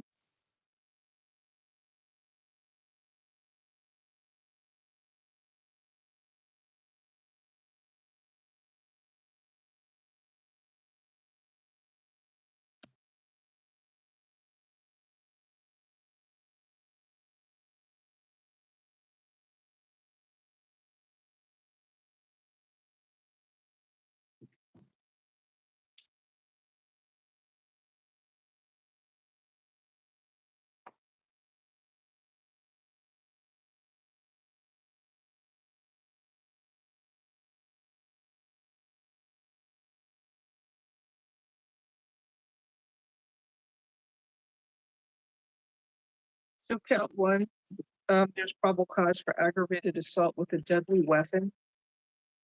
Encuentro motivo fundado para la primera causa de agresión agravada con arma mortal. That bond is $5,000. La fianza en esa causa son $5,000. Count 2 criminal mischief is be $1,000. En la segunda causa por daños a la propiedad serían $1,000. Count 3 criminal mischief and the value for this second one will be $150. La segunda causa de daños a la propiedad serían $150 de fianza. Count 4 battery, 1 second. Count 4 battery is $1,000. La cuarta causa por agresión de $1,000 de fianza. You're ordered to stay away from the alleged victims. Eduardo Arias León, Usted se le ordena mantenerse alejado de la supuesta víctima, Eduardo Arias León, Roberto Alfonso, Roberto Alfonso and Jose Murillo. y José Murillo. No contact with the alleged victims either directly, indirectly, in person, in writing, by telephone, with third parties. No puede tener contacto con ninguna de las víctimas, ni directa, ni indirectamente, ni en persona, ni por escrito, ni por teléfono, ni por medio de terceras personas. And you must stay at least 500 feet away from the victims, their home, school, and place of employment at all times. Y tiene que mantenerse alejado de las víctimas, al menos 500 pies en todo momento de su lugar de estudio, trabajo o vivienda. And also stay away from the Capri Bar at 1725 Southwest First Street in Miami, Florida. What is the name of the bar? Capri. Y tiene que mantenerse alejado del bar Capri, el 1725 Southwest Primera Calle, Miami, Florida. No puede ir ahí. Other case, there's probable cause. He's charged with 2 counts of Count 5, count 5 on the other case. Oh, I'm sorry, count 5, pardon me. Count 5, resisting without is $500. Thank you. Y en la causa de número 5 de resistir sin violencia es $500 de fianza. The other case, there's probable cause for 2 counts of battery on a corrections officer. It's the same officer, so I will split the bonds, $2,500 each count. La otra causa por agresión a un oficial del correccional serían $2,500 en cada una de las causas. Have a nice day. Next, we have Tyrone Brennan, page 15. NBC. What do you want to do this quarter? Pardon me? What does the PD want to do? I think he sentenced to 20 years, right? Corrections. We can waive suppression. You refused or NBC? NBC, thank you. Appoint the public defender's office for presence, $2,500.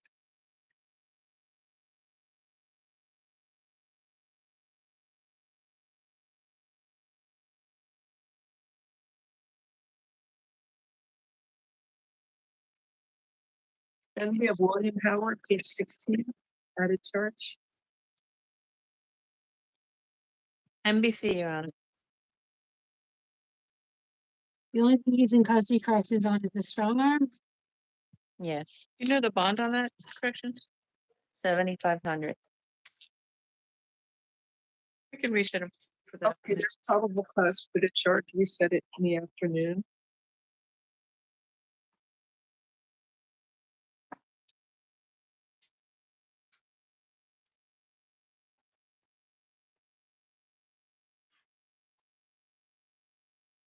Then we have Lloyd Forrest. He refused for it. These are added charges. We can waive his presence. Appoint the public defender's office where is present. He has prior convictions. He has open. Is an added charge? Oh, yeah. I'll set it bonds at $1,500. And appoint the public defender where his presence.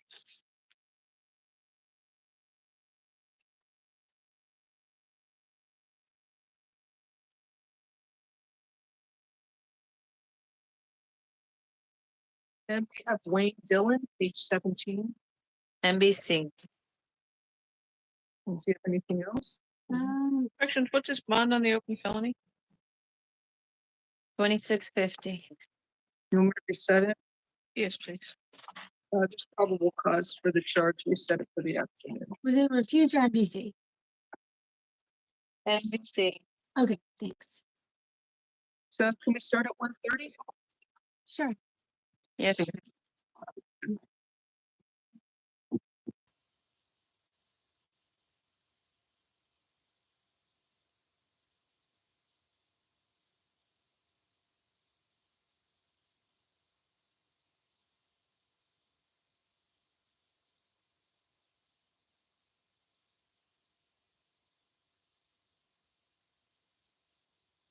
Our first appearance hearings has been played to our defendants. I need everybody to please stand up, raise your right hand, and be sworn in by our clerk. Buenos días, ya está la juez Minnie Glacier presidiendo. Por favor, todos pónganse de pie para prestar juramento. Raise your right hand. Good afternoon. Do you swear or affirm that the testimony you are about to give will be the truth, the whole truth, and nothing but the truth? If so, say I do. Pueden decir la verdad, toda la verdad y nada más que la verdad. Diga, lo juro. Thank you. Please be seated. Ya pueden sentarse. No, can you swear, please? Swear, Madam Interpreter, can you raise your right hand and sworn, please? Do you swear that you will well and faithfully interpret from English to Spanish, Spanish to English, the questions asked and the answers given to the best of your ability, and that you have such ability? I do, Maria Corial, certified court interpreter. Thank you. If there's anybody here for a case on Zoom, please type the defendant's name in the chat room. Que alguien aquí en el Zoom que necesita llamar su caso, por favor pongan el nombre del acusado en el chat. Let's get started. Can you turn his announce, please, state? Nessa, on behalf of the state, good afternoon. Corey, Assistant Public Defender, good afternoon. Good afternoon. It looks like I have one here at a turn, or it's at the beginning, first one. Amanda Hernandez Herrera, page 1. Should qualify for pre-trial. Or no? No, Judge, she's the in-state one. Are you ready to be in state or no? Why don't you have her leave? Okay.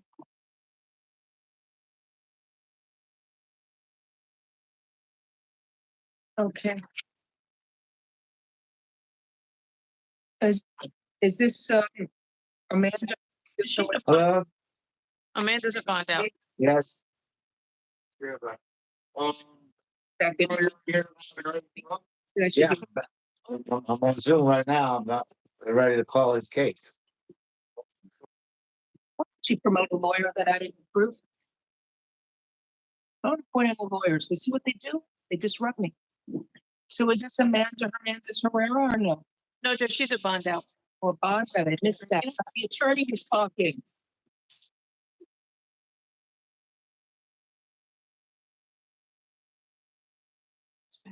Carolina Morciego Aguero, page 1. We'll need a Spanish interpreter, please. You were arrested for battery on a law enforcement officer, possession of cocaine, resisting an officer without violence, and possession of drug paraphernalia. Usted ha sido arrestada por agresión física contra un agente del orden público, tenencia de cocaína, resistencia a un oficial sin violencia y tenencia de parafernalia para el uso de drogas. So there's probable cause for the charges. Sí existe motivo fundado por los cargos. I'm setting a bond as follows. Count 1, battery on a law enforcement officer is $2,500. I'm sorry, it's $5,000. Le estoy fijando la fianza de la siguiente manera. Agresión física contra un agente del orden público, $5,000 de fianza. Count 2, possession of cocaine is $1,000. Cargo número 2, tenencia de cocaína, fianza de $1,000. Count 3, resisting without violence is $500. Cargo número 3, resistencia sin violencia, $500. And count 4, a possession of drug paraphernalia is $500 bond. Y cargo número 4, tenencia parafernalia para el uso de drogas, es fianza de $500. Have a nice day. Tenga buen día. Next, we have, I'm not sure, Fernando Canada, page 2. Is he here? We had a victim here earlier.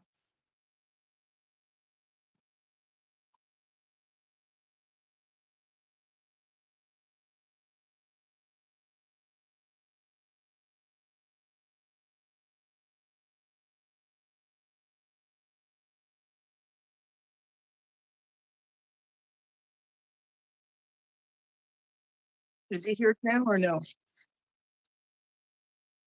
Objection to see refusal, number 3. Oh, your microphone's off, sir. I couldn't hear you. Sorry, Judge, he refused. The mic was off. He refused. Refused, so it's reset for tomorrow. The victim may be here. We're gonna reset it for tomorrow. Come back around 9:30 or so.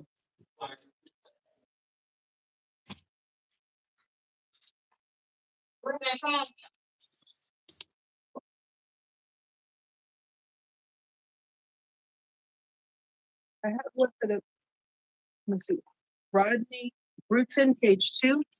Mr. Bruton, good afternoon. You were arrested for more than 20 grams of cannabis. I will appoint the public defender's office for you. He had an out-of-state warrant. Is that pending? Yes, he was here this morning. Okay. It was 24.8 grams. You want a bond for de minimis bond? Yes, please. All right, $500. Don't pay the bond, because even if you pay the bond, you're still gonna stay locked up and it may drop off the calendar. All right. Where was his warrant? Was it Georgia? Forgot. Yes, Judge, Georgia. Okay, thank you. Next we have Mitchell Santiago, page 3. Judge, can we pass him? He's in jail, Raymond. All right.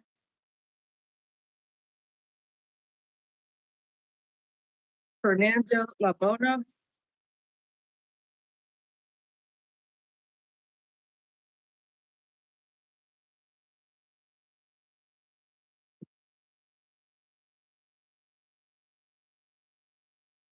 Sir, do you speak English?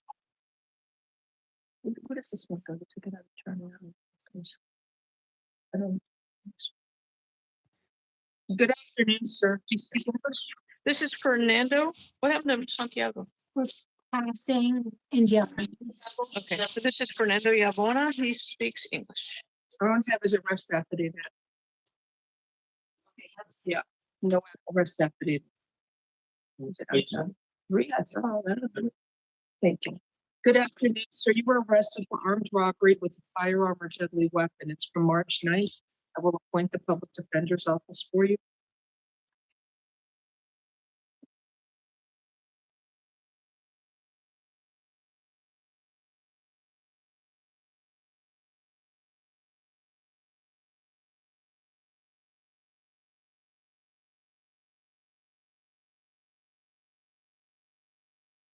There's probable cause for the charge. Sir, you are ordered to stay away from the Walgreens store at 1699 Northwest 7th Street in Miami, Florida. You are not allowed to go to that store and you must stay away from there. The state has filed a motion for pretrial detention pending final hearing pursuant to Florida statute 907.041. And since armed robbery with a firearm is a dangerous crime, I am granting that motion, holding it with no bond. You will see a judge tomorrow and that judge will set a final hearing on the state's motion for pretrial detention. Good day, sir.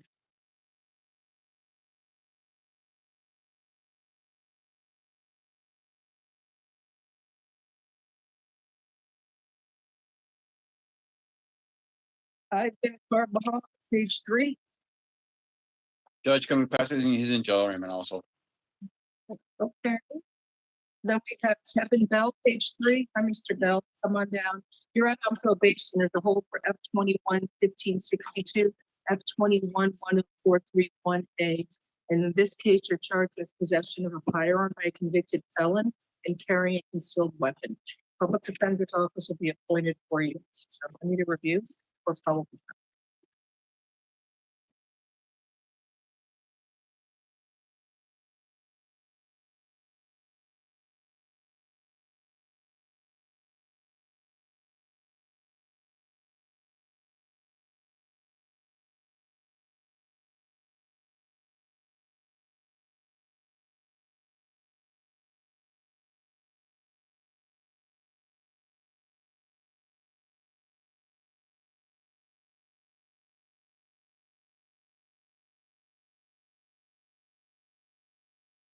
There is probable cause for possession of a firearm by a convicted felon, and it was in a glove box, so carrying a concealed firearm. Count 1, I'll set that in. $7,500, count two, on the second at $1,000. And let's see your judge tomorrow. Have a good day.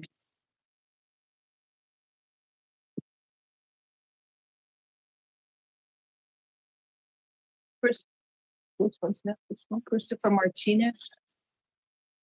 I believe the alleged victim may be present. Where's the? Also, Sergeant Rodriguez would like to address the court. Where's the? Oh,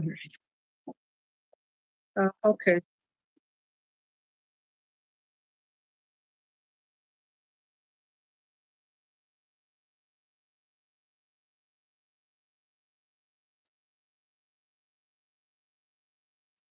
Good afternoon, sir. Mr. Pye, raise your right hand and be sworn. Yes. Swear or go ahead. You swear or affirm that the testimony you are about to give will be the truth, the whole truth, and nothing but the truth? If so, say I do. I do. Okay, thank you. What is your name, sir? Ali Fayad. Are you the alleged victim in this case? Yes. Okay, I'll hear from you in a moment. 1 second, please. Good afternoon, Mr. Martinez. Do you speak English? Yes.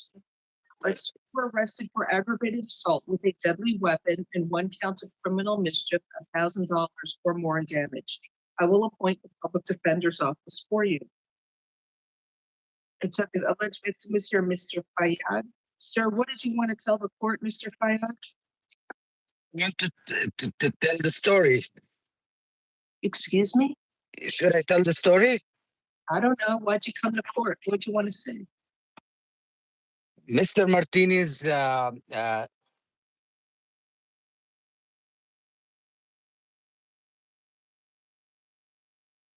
Where'd he go? I guess he lost. We got disconnected on Zoom.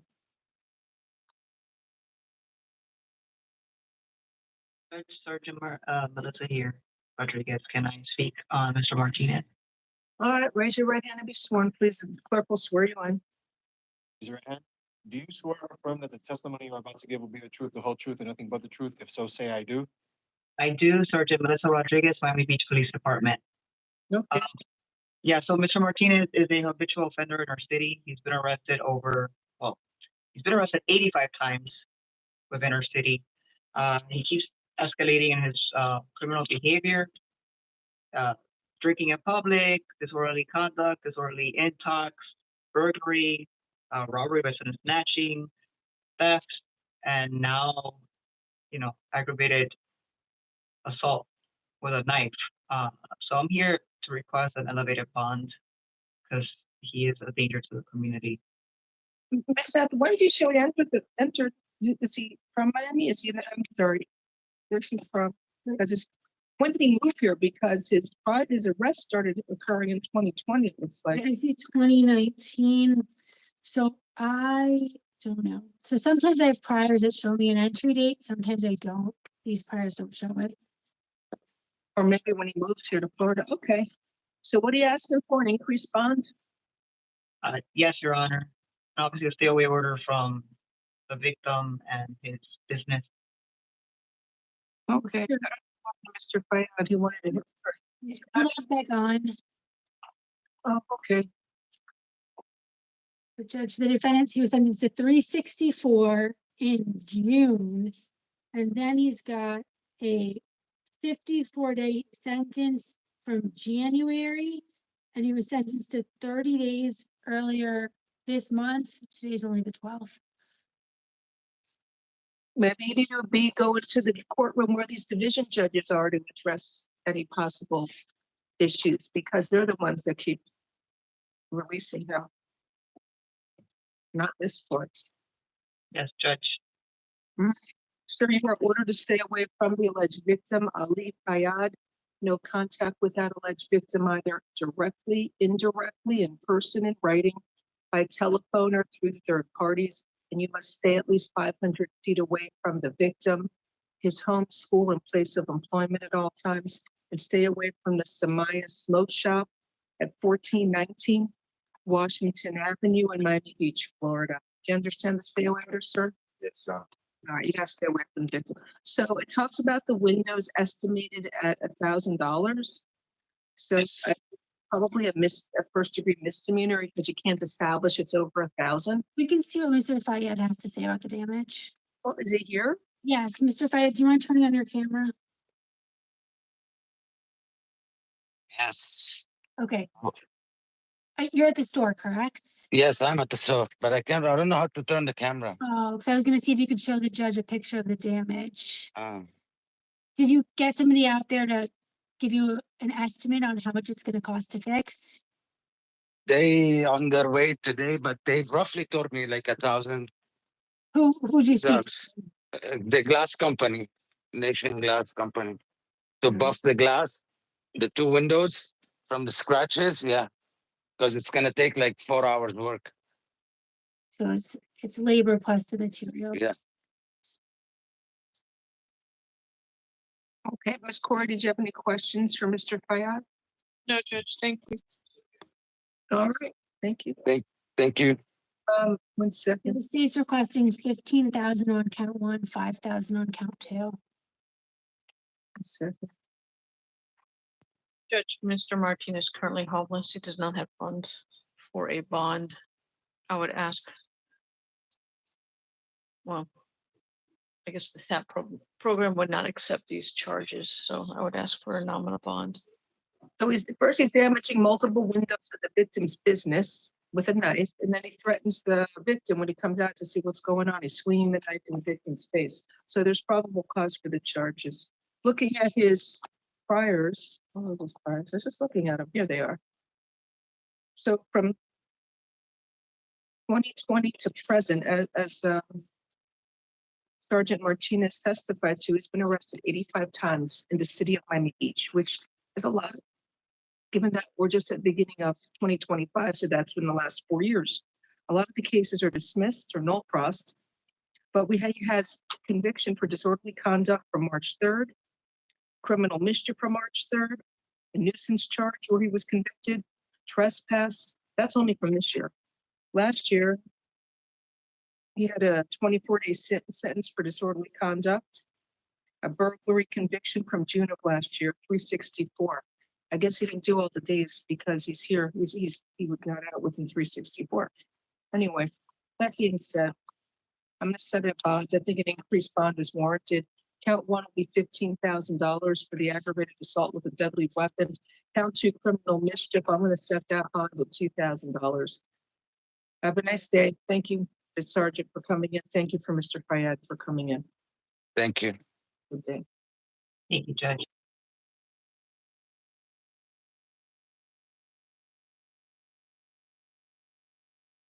Next, Jonathan Salgado, page 4. Judge, can we pass him? He's currently in jail arraignment. All right, Pedro Pentacosta, page 4.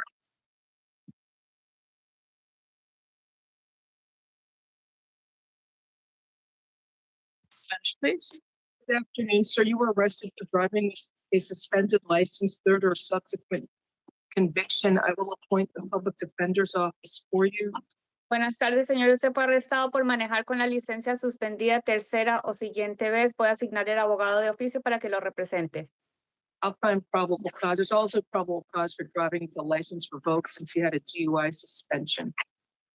Voy a hallar que sí existe motivo fundado y también habría motivo fundado por manejar con la licencia revocada, por lo que tenía una suspensión por una revocación por manejar bajo los efectos. So it's a $2,500 bond, and you'll see your judge tomorrow for your open case for your item felony bonds, F254865.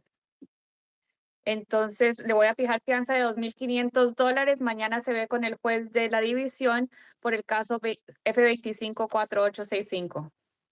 What was the bond, Your Honor? $2,500. $2,500 de fianza. Sid, are you ready with Raul Barrera Bermudez on the PC hearing? Yes. Let me promote the attorney for Mr. Eggleston. Let's see better. I saw him.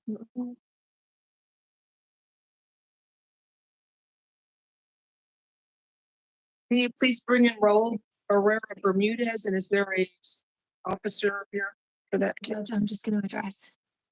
Okay.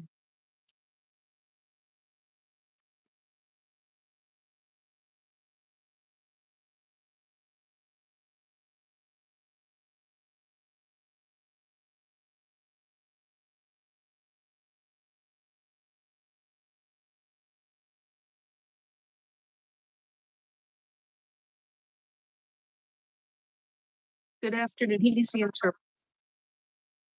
Present. Thank you. Go ahead, state. So Judge ROR for now, the detective is going to continue to investigate. Okay. Señor Eliver, está bajo palabra por ahora y el detective va a seguir investigando. The state's agreeing to release you on your own recognizance, so I will do that. La fiscalía está de acuerdo con la fiscalía está de acuerdo con dejarlo salir bajo palabra, entonces así será. All right, thank you. Okay. Thank you, Judge. Thank you, Steve. Corrections have another one out of turn for private attorney Joel Molinars.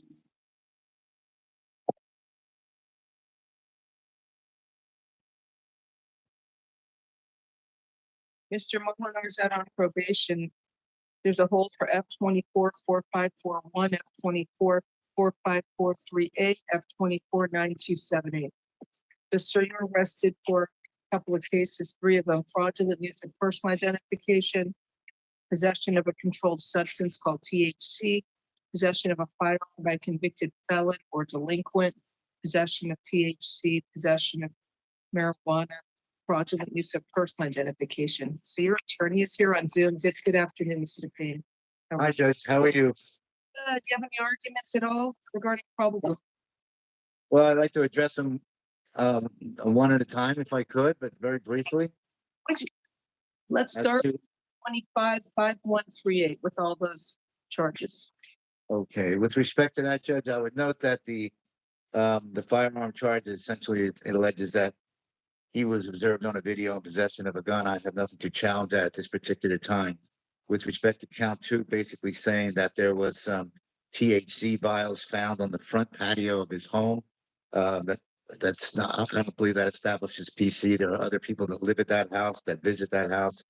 There's no nexus between him and the stuff that was found on the front patio. With respect to count 3, it's the same thing. And apparently the marijuana was found in the same place, the front patio of the house that Mr. Mona resides in. I don't believe there's any PC for that. And the count 4, with respect to the fraudulent use and possession of personal identification, the only thing I see on that is it says that there was a safe, and inside that west bedroom, which is not my client's bedroom, there were multiple personal bank cards and ID of the defendant. It doesn't say that those multiple personal bank cards were not his. Okay. It doesn't have anyone's name. Okay. I guess that's it with respect to 5138, Judge. Dave, do you want to respond? So he would be in constructive possession of any items that were out in the open, in common areas. So I think that there would be probable cause in terms of the fraudulent possession of personal identification. It does say multiple bank cards. I guess it could have been written better. Perhaps we can reduce the bond on that count. I think you have an issue for probable cause. It doesn't say that it belonged to him. That's fine, Judge. A dollar ROR on that count. Okay, he's out on probation. He has that hold anyway for his 3 open cases. So I believe there is probable cause for count 1, possession of a firearm. I said the ones, possession of a firearm by convicted by a delinquent. That's a $7,500 bond. Count 2, possession with intent to sell THC. Yeah, he had 71 vape pens. On the front patio. That's true. Where does it say they belong to him? But it's his home. They were doing a search. More than, It was a he's not the only, common he's not the only one that lives at the home. area. Well, your officers need to write this better. Do you want me to do a release out right now? Or are you going to call any officer and tell me how he believes that belongs to him? Right. I mean, is it jointly occupied? I believe it's in constructive possession of things that are in common areas. If I don't want to reduce the bond on it, that's fine too. He's going to be held no bond because of the gun. All right. I'll find probable cause for count 2, possession with intent to sell the THC $2,500 bonds. You're finding probable cause, Judge, for the items that were found on the front patio? Yeah, constructive possession. Count 3, possession with intent to sell cannabis. That was, Right. it was, in a 40. brown bag under his bed. No, that's something else. Yeah, 40 grams of marijuana, they were with THC. I believe they were found on the front patio as well, along with the THC. That one I'll do $1. Count 4. Fraudulent use of identification. He had a fraudulent Florida ID card and someone else's his photo. So that's going to be a $2,500 bond. I don't see that, Judge, with respect to this arrest report. It specifically says ID of the defendant. A fraudulent Florida ID card with the name of Omar Gonzalez and his photo in the southwest bedroom. That's Not his bedroom. it's his photo on the ID. Okay, well, it's not his bedroom. I don't know. Okay. I found probable cause for that. He has that probation hold. So now the next case, And what's the bond on that, Judge? $2,500 count 4. Next, we have F255121 possession of the THC. This is from March 11th. Isn't it the same thing? Yes, all these 3 arrest reports were written in conjunction with the same police incident. No, this is a little different. He had 60 grams of THC oil packages. Yes, ma'am. Also had another 158 grams of THC oil. I'll set a bond on this at $2,500. And then the last case, F255121, the fraudulent use of identification. Information on desktop, social security numbers, credit card numbers, names of victims, addresses, etc. And according to the police report, Mr. Molinar stated that wasn't his computer, it was his cousin's, and he doesn't know anything about any fraud. All he does is plays video games. Okay. I think he's in constructive possession of that, and I'm setting a bond. It's $2,500. So you can see the division judge tomorrow, and they can readdress his bond and the probation hold as well. Have a good day. Thank you. All right, Judge, thank you. Next is Sebastian Praga.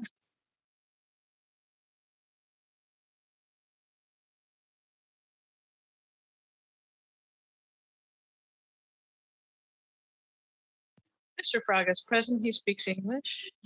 For possession with intent to sell cannabis within 1,000 feet of a school or a park, possession of cannabis more than 20 grams, and conducting or carrying on a business without a license. I will appoint the public defender's office for you.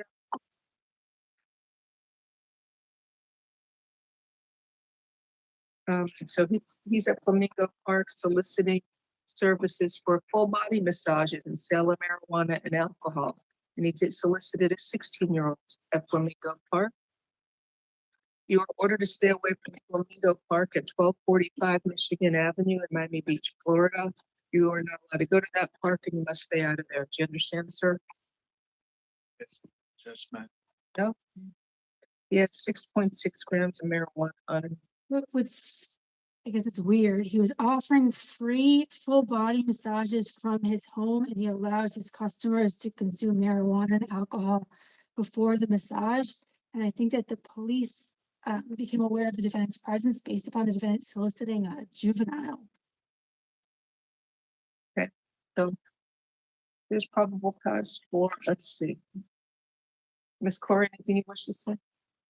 Judge, there's nothing indicating that he was trying to sell the marijuana, Judge.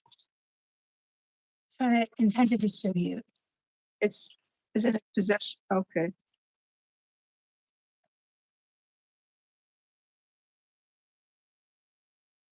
I would ask if you would consider pre-trial. I see no arrest history for Mr. Fraga. Thank you. Have an objection? I'll defer to the court, but stay out of the park.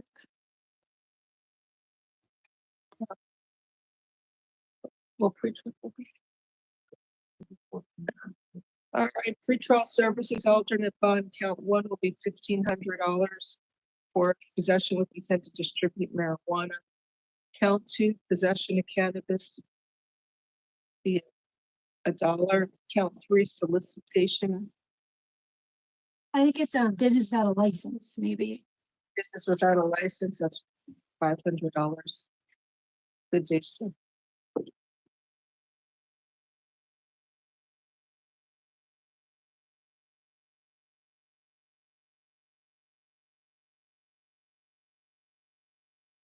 Next, Guillermo Ola Perez. Page 5.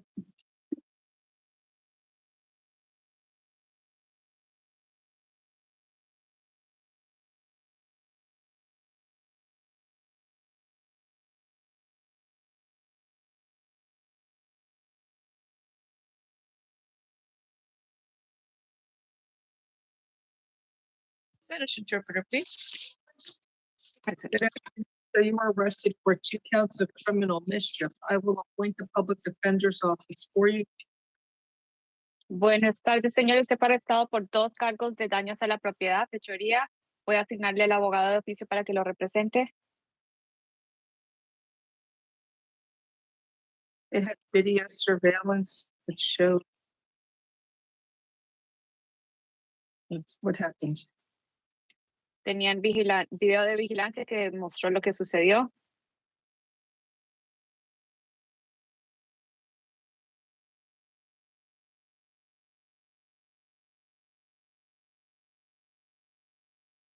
So, sir, there's probable cause for the charges. Sí existe motivo fundado por los cargos. You are ordered to stay away from the alleged victims whose initials are JV and RB. RD, Judge? RB. B like boy, J like J and V. Señora, esta es la orden de mantenerse alejado de las presuntas víctimas cuyas iniciales son JB y RB. No contact with the victims either directly, indirectly, in person, in writing, by telephone, or through third parties. Usted no puede tener contacto directo o indirecto con las presuntas víctimas, ni en persona, por escrito, por teléfono, ni a través de terceros. No contact with the victims through social media or other electronic means. No puede tener contacto con las víctimas a través de medios sociales u otros medios electrónicos. And you must stay at least 500 feet away from the victims, their home and school and place of employment at all times. Y usted debe en todo momento mantenerse a una distancia de al menos 500 pies de donde estén las víctimas, ya sea donde estén estudiando, trabajando o donde vivan. So also stay away from the location of 14625 Southwest 42nd Street in Miami, Florida. También debe mantenerse alejado del lugar que queda en la 14625 Southwest 42th Street en Miami. So he caused, one car was over $1,600 and the other car damage was over $2,100. Él causó daños al carro. En un carro los daños fueron de más de $1,600 y en el otro carro fueron de más de $2,000. I'm setting a bond, $2,500 count one and $2,500 count two. Judge, would you consider pre-trial? Estoy fijándole las fianzas. Fianzas son de $2,500 por el cargo 1 y $2,500 por el cargo 2. La abogada está preguntando si la juez tomaría en consideración servicios previo al juicio. I don't want to do that. Judge, if Mr. Ole Perez were to be found guilty in the future, then he would have more funds available to be able to provide any restitution versus giving the money to a bondsman, Judge. Su señoría, si el señor Olea Pérez fuera hallado culpable en el futuro, él tendría más fondos para poder pagar esta indemnización en vez de tener que pagársela a un fiancista. The state is requesting a monetary bond. La fiscalía solicita fianza monetaria. Sorry, Judge.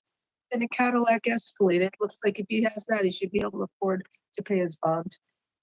Él aparentemente tiene un Cadillac Escalade y si tiene eso, tiene que tener dinero para pagar una fianza.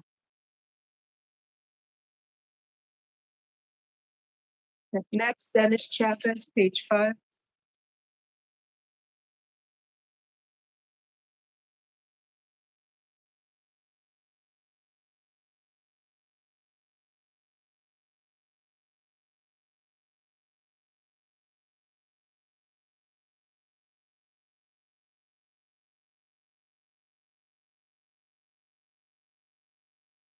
Good afternoon, sir. You were arrested for dealing in stolen property, disorderly conduct, and resisting an officer without violence.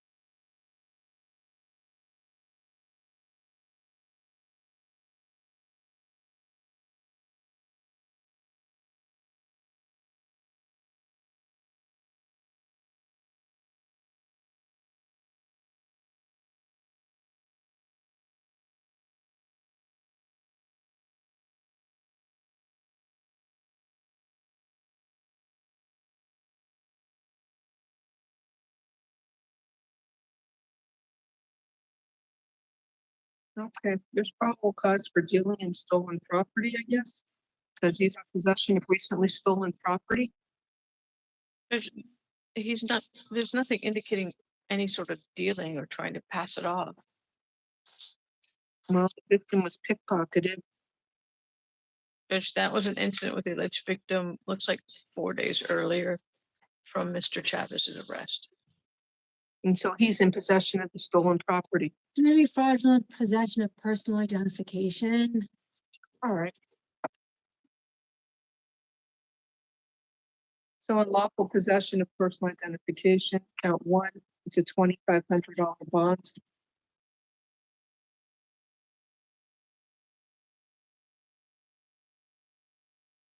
Count two, the probable cause for disorderly conduct, $150, and count three, resisting without violence. I'll set that at $150. Good day, sir. Judge, would you consider TAP for Mr. Chavez? He's currently homeless. Since he's out on, he has a trial pending for 2 cases in misdemeanor court. I'm not giving him TAP. Next is Rodrigo Vasquez on page 6.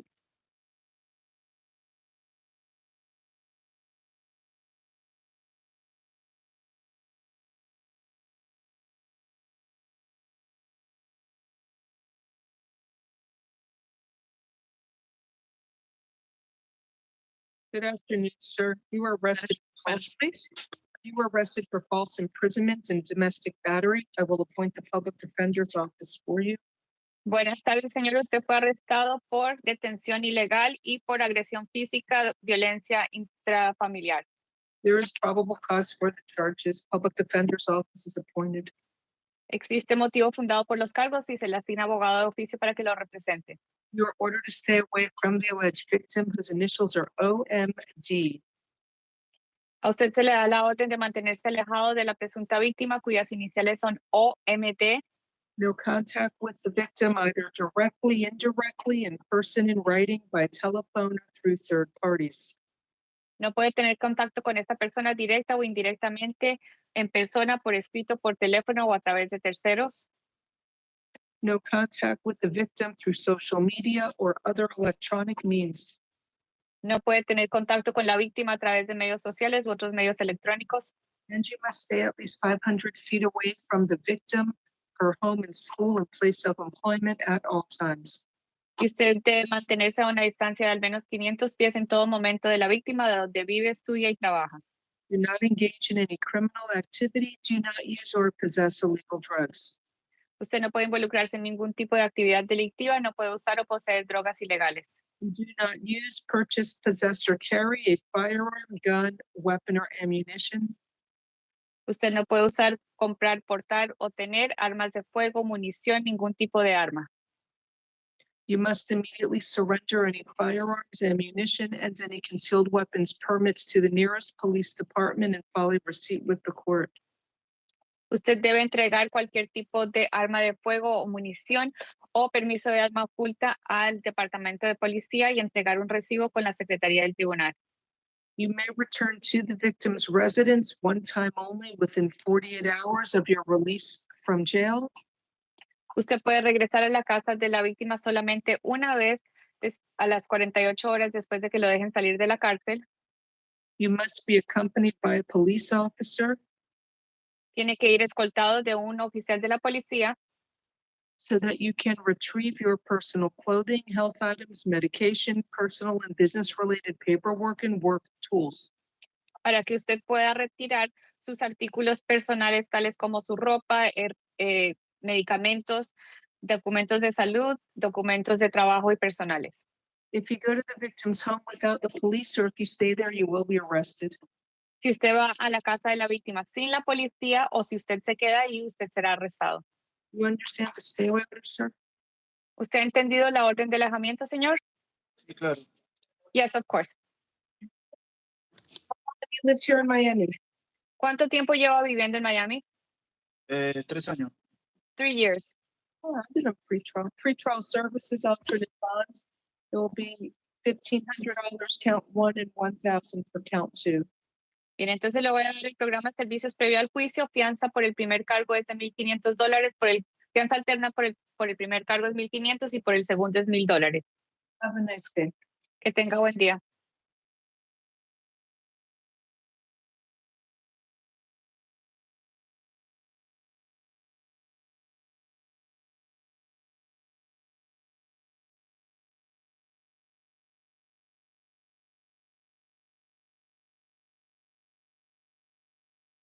My next is Lionel Albert, page 6. Is the victim still here on Fernando, Canada? So the defendant refused again. He's not here. It's reset tomorrow. If you want to come, you're free to come. Log on at like 9:30.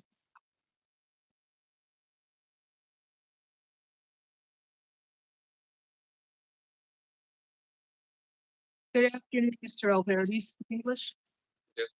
Sir, you were arrested for burglary to an unoccupied structure or conveyance, and it says with prejudice. I will appoint the public defender's office for you. No prejudice.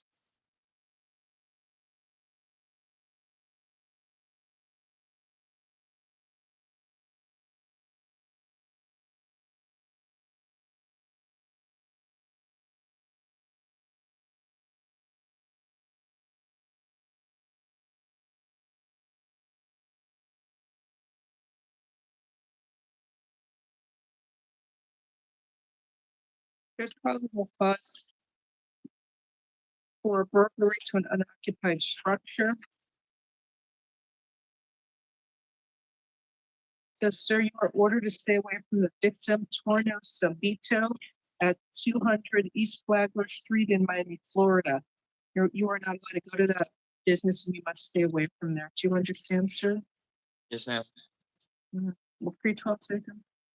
State's requesting a bond, and it's got some criminal history, including violation of an injunction. I would ask for pre-trial, judge. You can stay with his mom. It says he's homeless. What's His mom resides locally. What's the mother's address? You know your mom's address. I don't know it at the top of my head, but she lives in Korea. Okay, I'm setting a bond $2,500. Have a good day.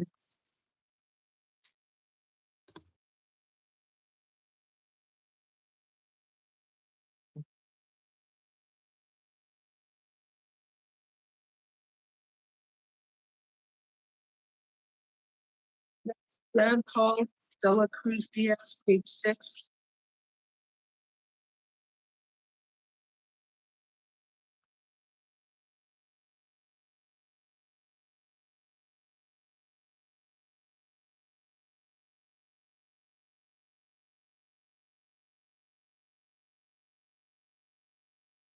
Good afternoon, sir. You were arrested for possession with intent to sell cannabis and possession with intent to sell psilocybin mushrooms.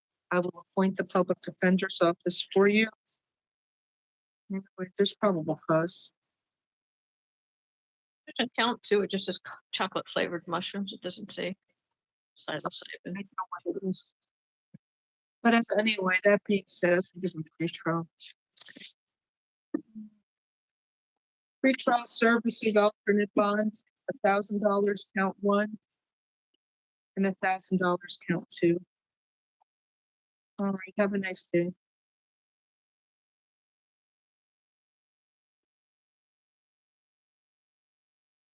Rashad Stroud, page 7. He's out on probation, hold for F13-28230B.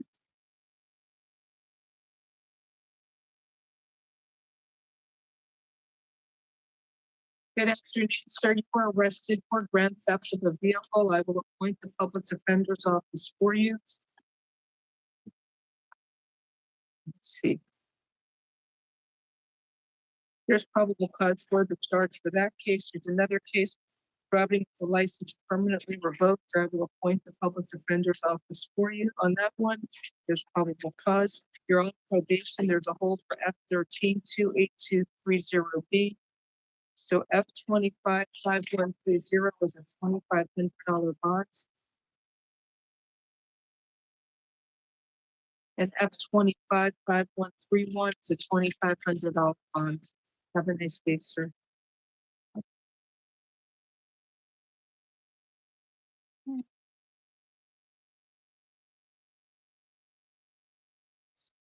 Then with Jose Zambrano Torres, page 7.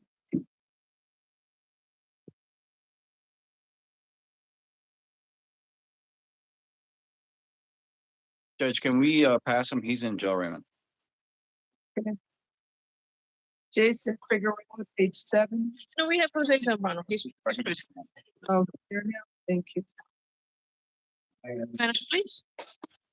Good morning, Mr. Zambrano Torres. You are arrested for possession of crystal meth, a controlled substance, and possession of drug paraphernalia.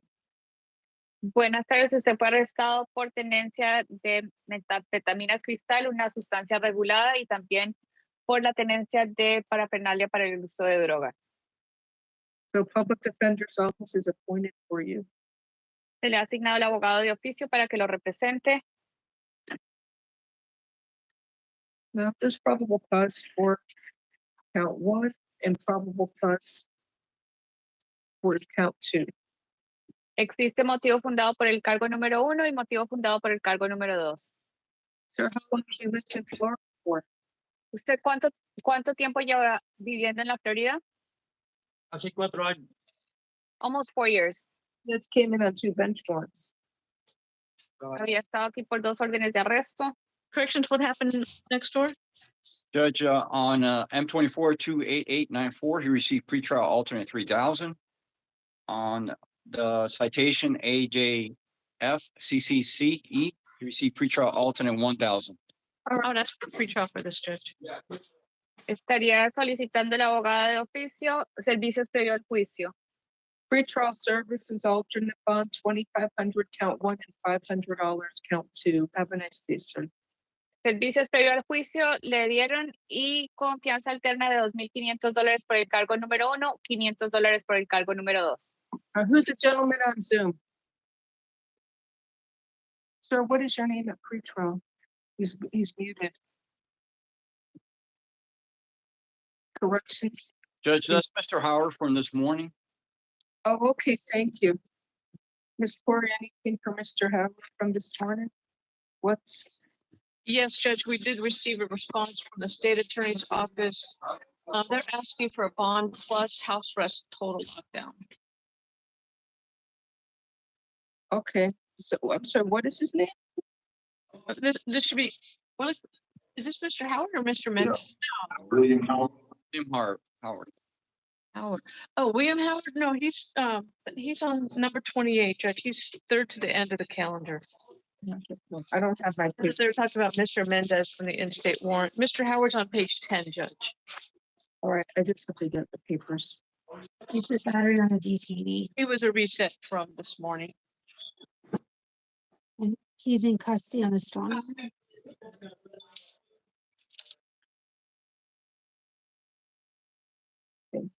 Sir, good afternoon, Mr. Howard. You are arrested for battery by a detainee on another detainee. I will appoint the public defender's office for you. There is probable cause for the charge. Your bond is $2,500. Have a nice day. Would you consider any reduction in the bond for Mr. Howard? Looks like he still hasn't been able to post a bond on his other case, 4362. All right. I'll set his bond at $1,500. Don't fight at the jail.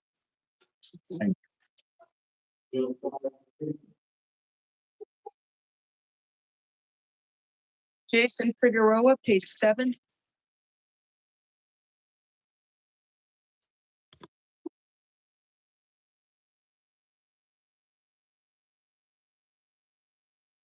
Bond that out. Thank you. Mr.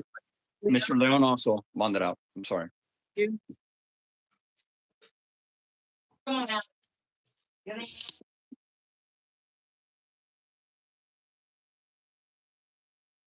Alex Armand. Judge, can we pass him? He's here, Judge. Judge. Mr. Armand, sir, you were arrested for attempted burglary to an occupied structure. It's from October 23rd of 2024. I will appoint the public defender's office for you. It's a dwelling?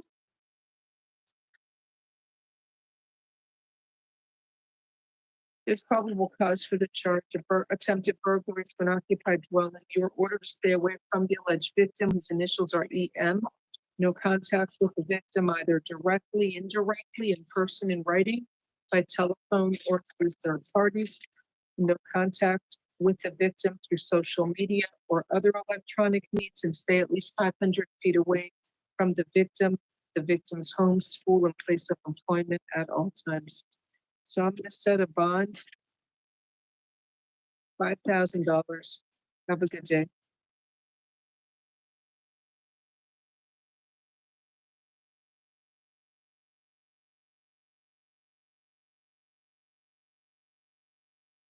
Right, so the victim's here on this case. So the judge set a bond, but he's gonna be held no bond because he's on probation. The judge also issued a stay away order in your favor. I'll promote the victim in case she has anything else she'd like to say. Hey, ma'am.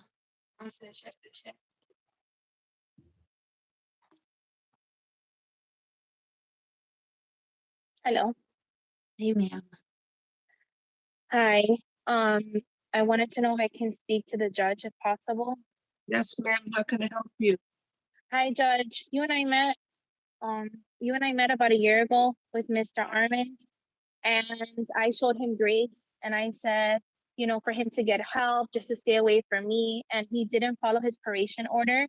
When he was released, he came back to my home, not just one time. He came back twice on the 23rd. He came back on November. He's come back multiple times. I have 2 small children. I showed grace once, but I don't want to show grace again. I don't feel safe in my home when he's out. And unfortunately, he lives really close to me.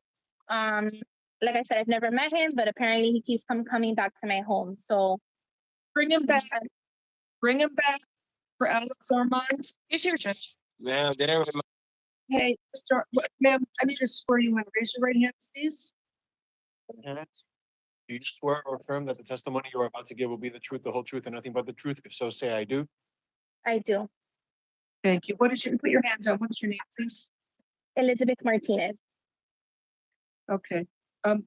Is everything you just told me true and correct? Yes, ma'am. Yes, Judge. Is he your neighbor? Do you know him? I don't know him. So back in February of last year, he came up to my home for no reason, scratched my car. Then he, I guess, was breaking into somebody else's home. I was able to identify him on the scene because of the police report that I made to the North Miami Police Department. Then he was in jail. He apparently got out on probation. And when he was out on probation, he came back to my home multiple times. I had to submit an affidavit to his probation officer. I met with her. I mean, I don't want this man near my home. He violated his probation, came to my home after they had told him to stay away. As you can see there, that's why he has this arrest from the 23rd of October. Came back twice that night. Then he came back on November. Like, there's multiple police reports that he keeps on coming back to my home after, you know, I spoke to you back last year to show him some grace and for him to get help. Because I think he has some mental health issues. But I showed grace once. My safety and my family is the most important thing. I want him away from my home. And he hasn't, you know, realized that. Whoever's supposed to help him out. So I just want him away from my home. Okay. Ms. Corey, any questions? No, Judge, thank you. So what I'm gonna do, I set a $5,000 bond. It's gonna be plus house arrest. with a GPS monitor. I'll do level 3 house arrest with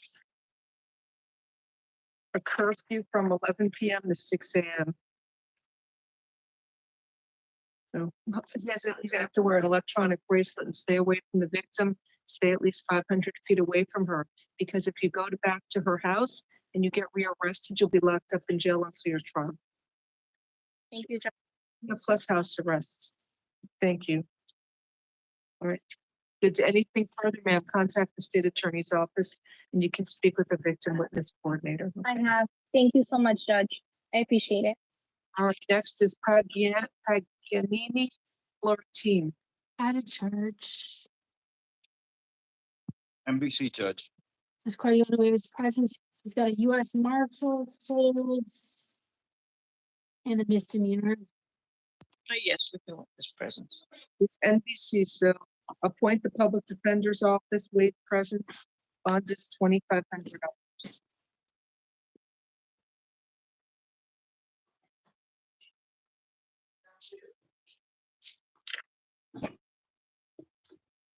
Next, Nobel Alvarez Reyes, page 9.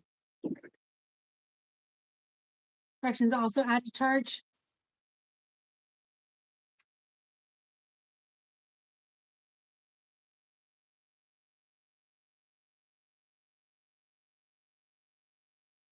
NBC judge. Okay. Please review. There's probable cause for fleeing and eluding at a high rate of speed. It's not an attempt. Count 2, grand theft of a motorcycle. Let's see, did you talk about? Ours it is in F1, now it's in F3. And count 3.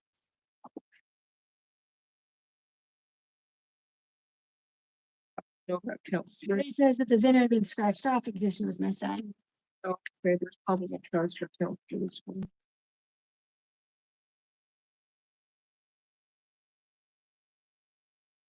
I think we set it all for tomorrow.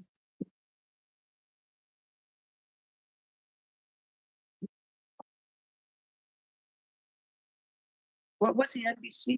Yes. Yes, judge. Thank you.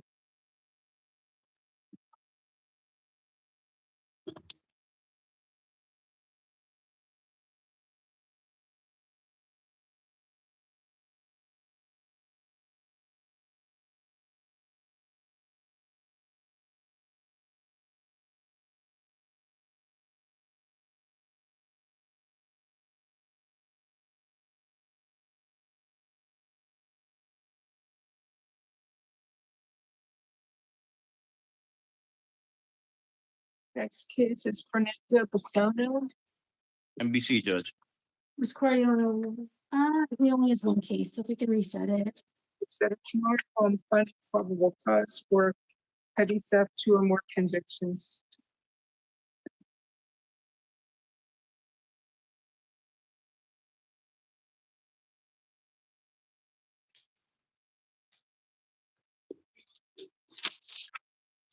Next, Wayne Dillon, page 10.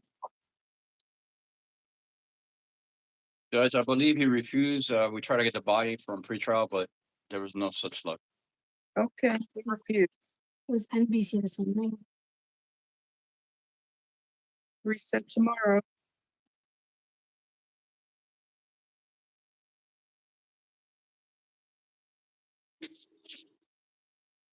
And it passed a few cases. Mitchell Santiago, is he there now? Page 2, He's here, judge. bring him back.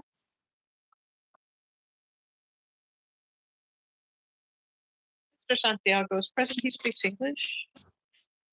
Good afternoon, sir. You were arrested for kidnapping, a first-degree felony, and battery. I will appoint the public defender's office for you. Let me review for probable cause.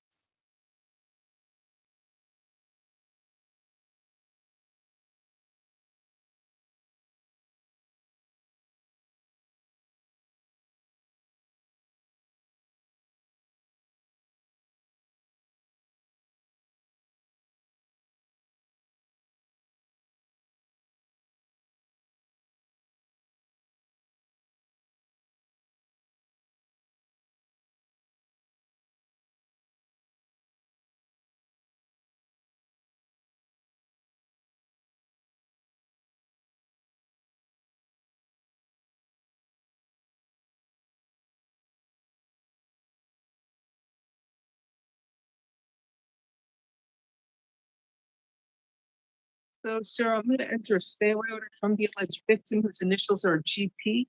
No contact with that alleged victim either directly, indirectly, in person, in writing, by telephone, or through third parties. No contact with the victim through social media or other electronic means. You must stay at least 500 feet away from the victim's home and school and place of employment at all times. Do not engage in any criminal activity. Do not use or possess illegal drugs, and do not use, purchase, possess, or carry a firearm, gun, weapon, or ammunition. You must immediately surrender any firearms, ammunition, and any concealed weapons permits to the nearest police department and file a receipt with the court. Do you understand the stay away order, sir? You understand the statement? All right, the state filed a motion for pretrial detention pending final hearing pursuant to Florida statute 907.041, and because kidnapping is considered a dangerous crime, I'm granting the state's motion, holding you with no bond on count one. You will see a judge tomorrow. That judge will set a final hearing on the state's motion for pretrial detention. Count two, battery is $1,000. Have a nice day, sir. I don't know who's on Zoom, the gentleman. Judge, Mr. Dillon, apparently I was giving the wrong information. He's there now. Can I have Mr. Dillon's paperwork, please? Hi, Mr. Dillon. Good afternoon.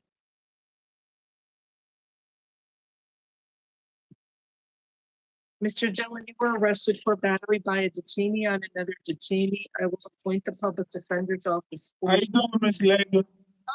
Hey, now we got this new charge. You can't fight it in jail, but there's probable cause. Talk about what happened. Do not. You can't tell me don't talk about what happened. Nobody ain't gonna put their hands on me. I don't give a fuck. Mr. Dillon, All right. Go ahead, Miss Langer. PG rated. What did he have? Something else? Burglary charge that he's in on. All right, I'll set your bond at 1,500. I lowered your bond for you, but don't. If you I'm keep, taking this case to trial. okay, I'm taking this case to trial. that's okay. Nice day, sir. Thank you. You have a nice day. That's what's up, white lady. If you don't know what's going on, you ain't trying to help me. Find your business, stupid asshole. Happy customer. Okay, Ivan Carbone. I think there's a mute button quick enough on that one. Spanish interpreter, please. Good afternoon. Good afternoon, sir. You were arrested for driving as a habitual traffic offender. I will appoint the public defender's office for you. Buenas tardes, señor. Usted fue arrestado por manejar como delincuente de delitos de tránsito habitual. Actually, sir, can you afford to hire your own lawyer?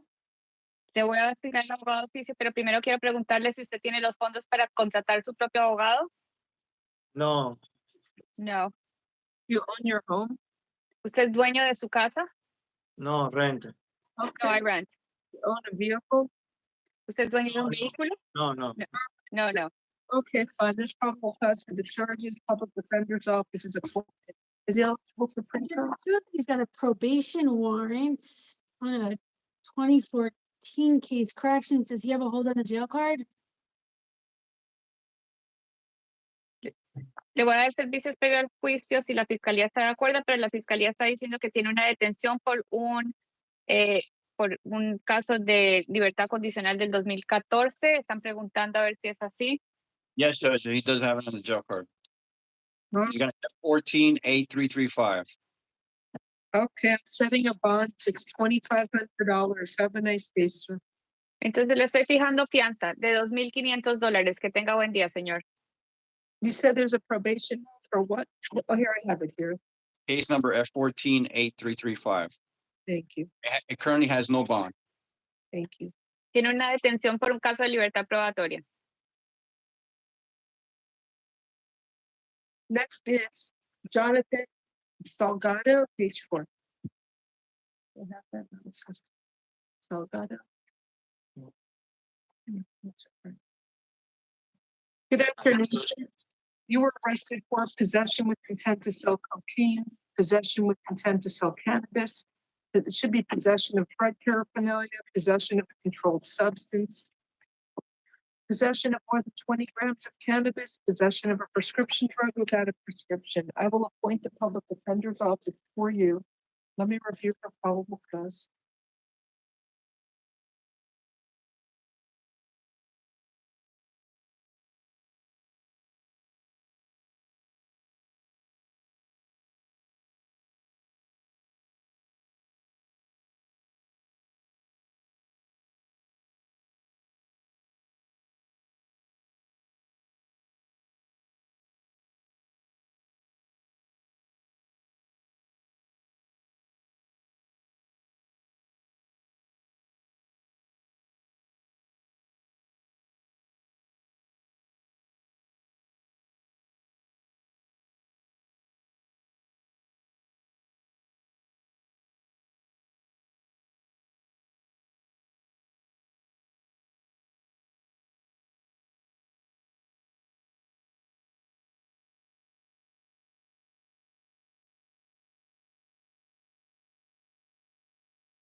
Okay, anything you want to say, Ms. Ford?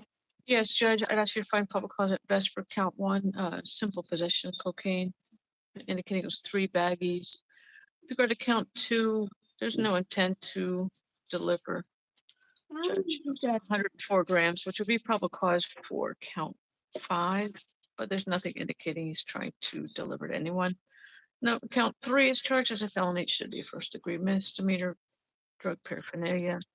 Count 4, there's no mention of any Xanax. They just state on the last page that he didn't have a valid prescription for Xanax, but they don't indicate him even having Xanax. And on count 6, there's nothing indicating a prescription drug without a prescription. I think there's enough for intent, at least as to the cannabis, because he's got the scale, the grinder, the empty bags, and based on the quantity. And also the scale had cocaine residue, so maybe there's PC for the cocaine too.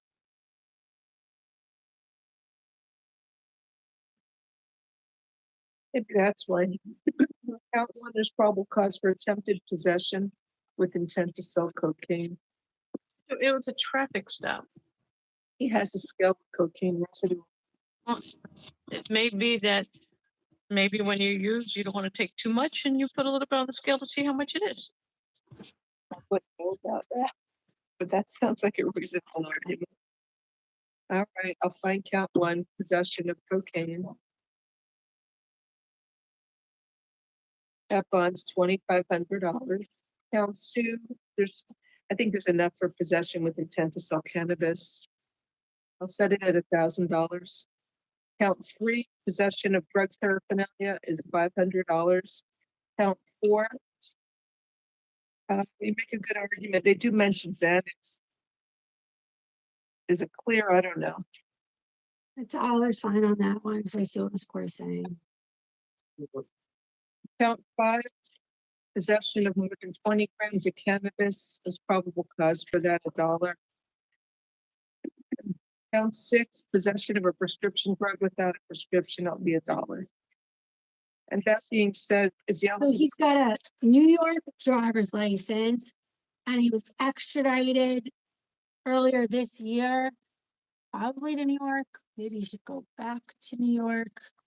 He has been here for 3 years, Judge. Judge, I'm sorry, what was count 4? I don't know. $1. 2,500 count 1, 1,000 count 2, 500 count 3, and 4, 5, and 6 for $1 each count. Thank you, Judge. Okay. No, I'm good with the bond. Have a nice day. Did There's that, you, Lloyd Forrest. what? What corrections? What about, Bond this morning. what about the in-state calendar, please? All right, so Lloyd Forrest is off calendar.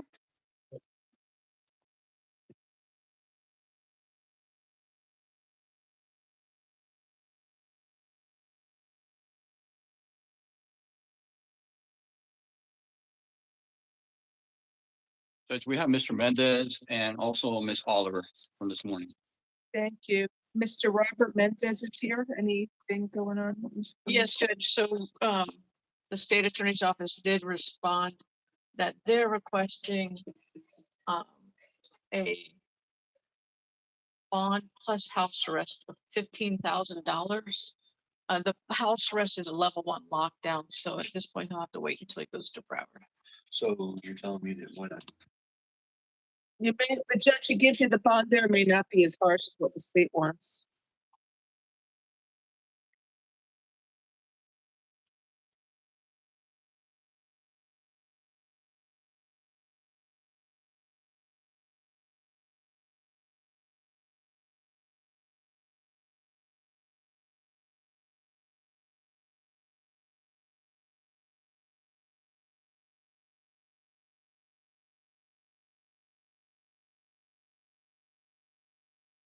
What was the next person?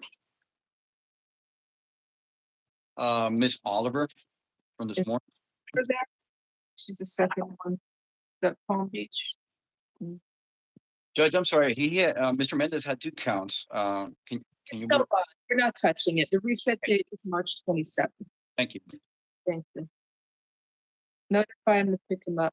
Notify, what was it? Please notify. Was it Broward County to pick him up? Hi, Miss Oliver, state anything? Any luck? So this was Palm Beach County. I haven't heard back. I don't know if Ms. Corey has, but based upon the nature of the charges, requesting that the defendant be held pending transport to Palm Beach County.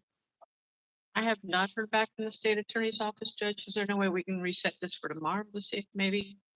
Sure. Okay. Reset tomorrow.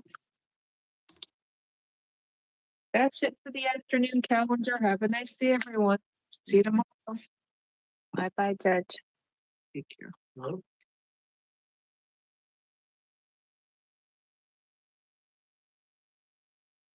Oh, somebody want to know about Garnett Jean. I don't think that one person is in this division. Try courtroom 5-3, although they may have finished already.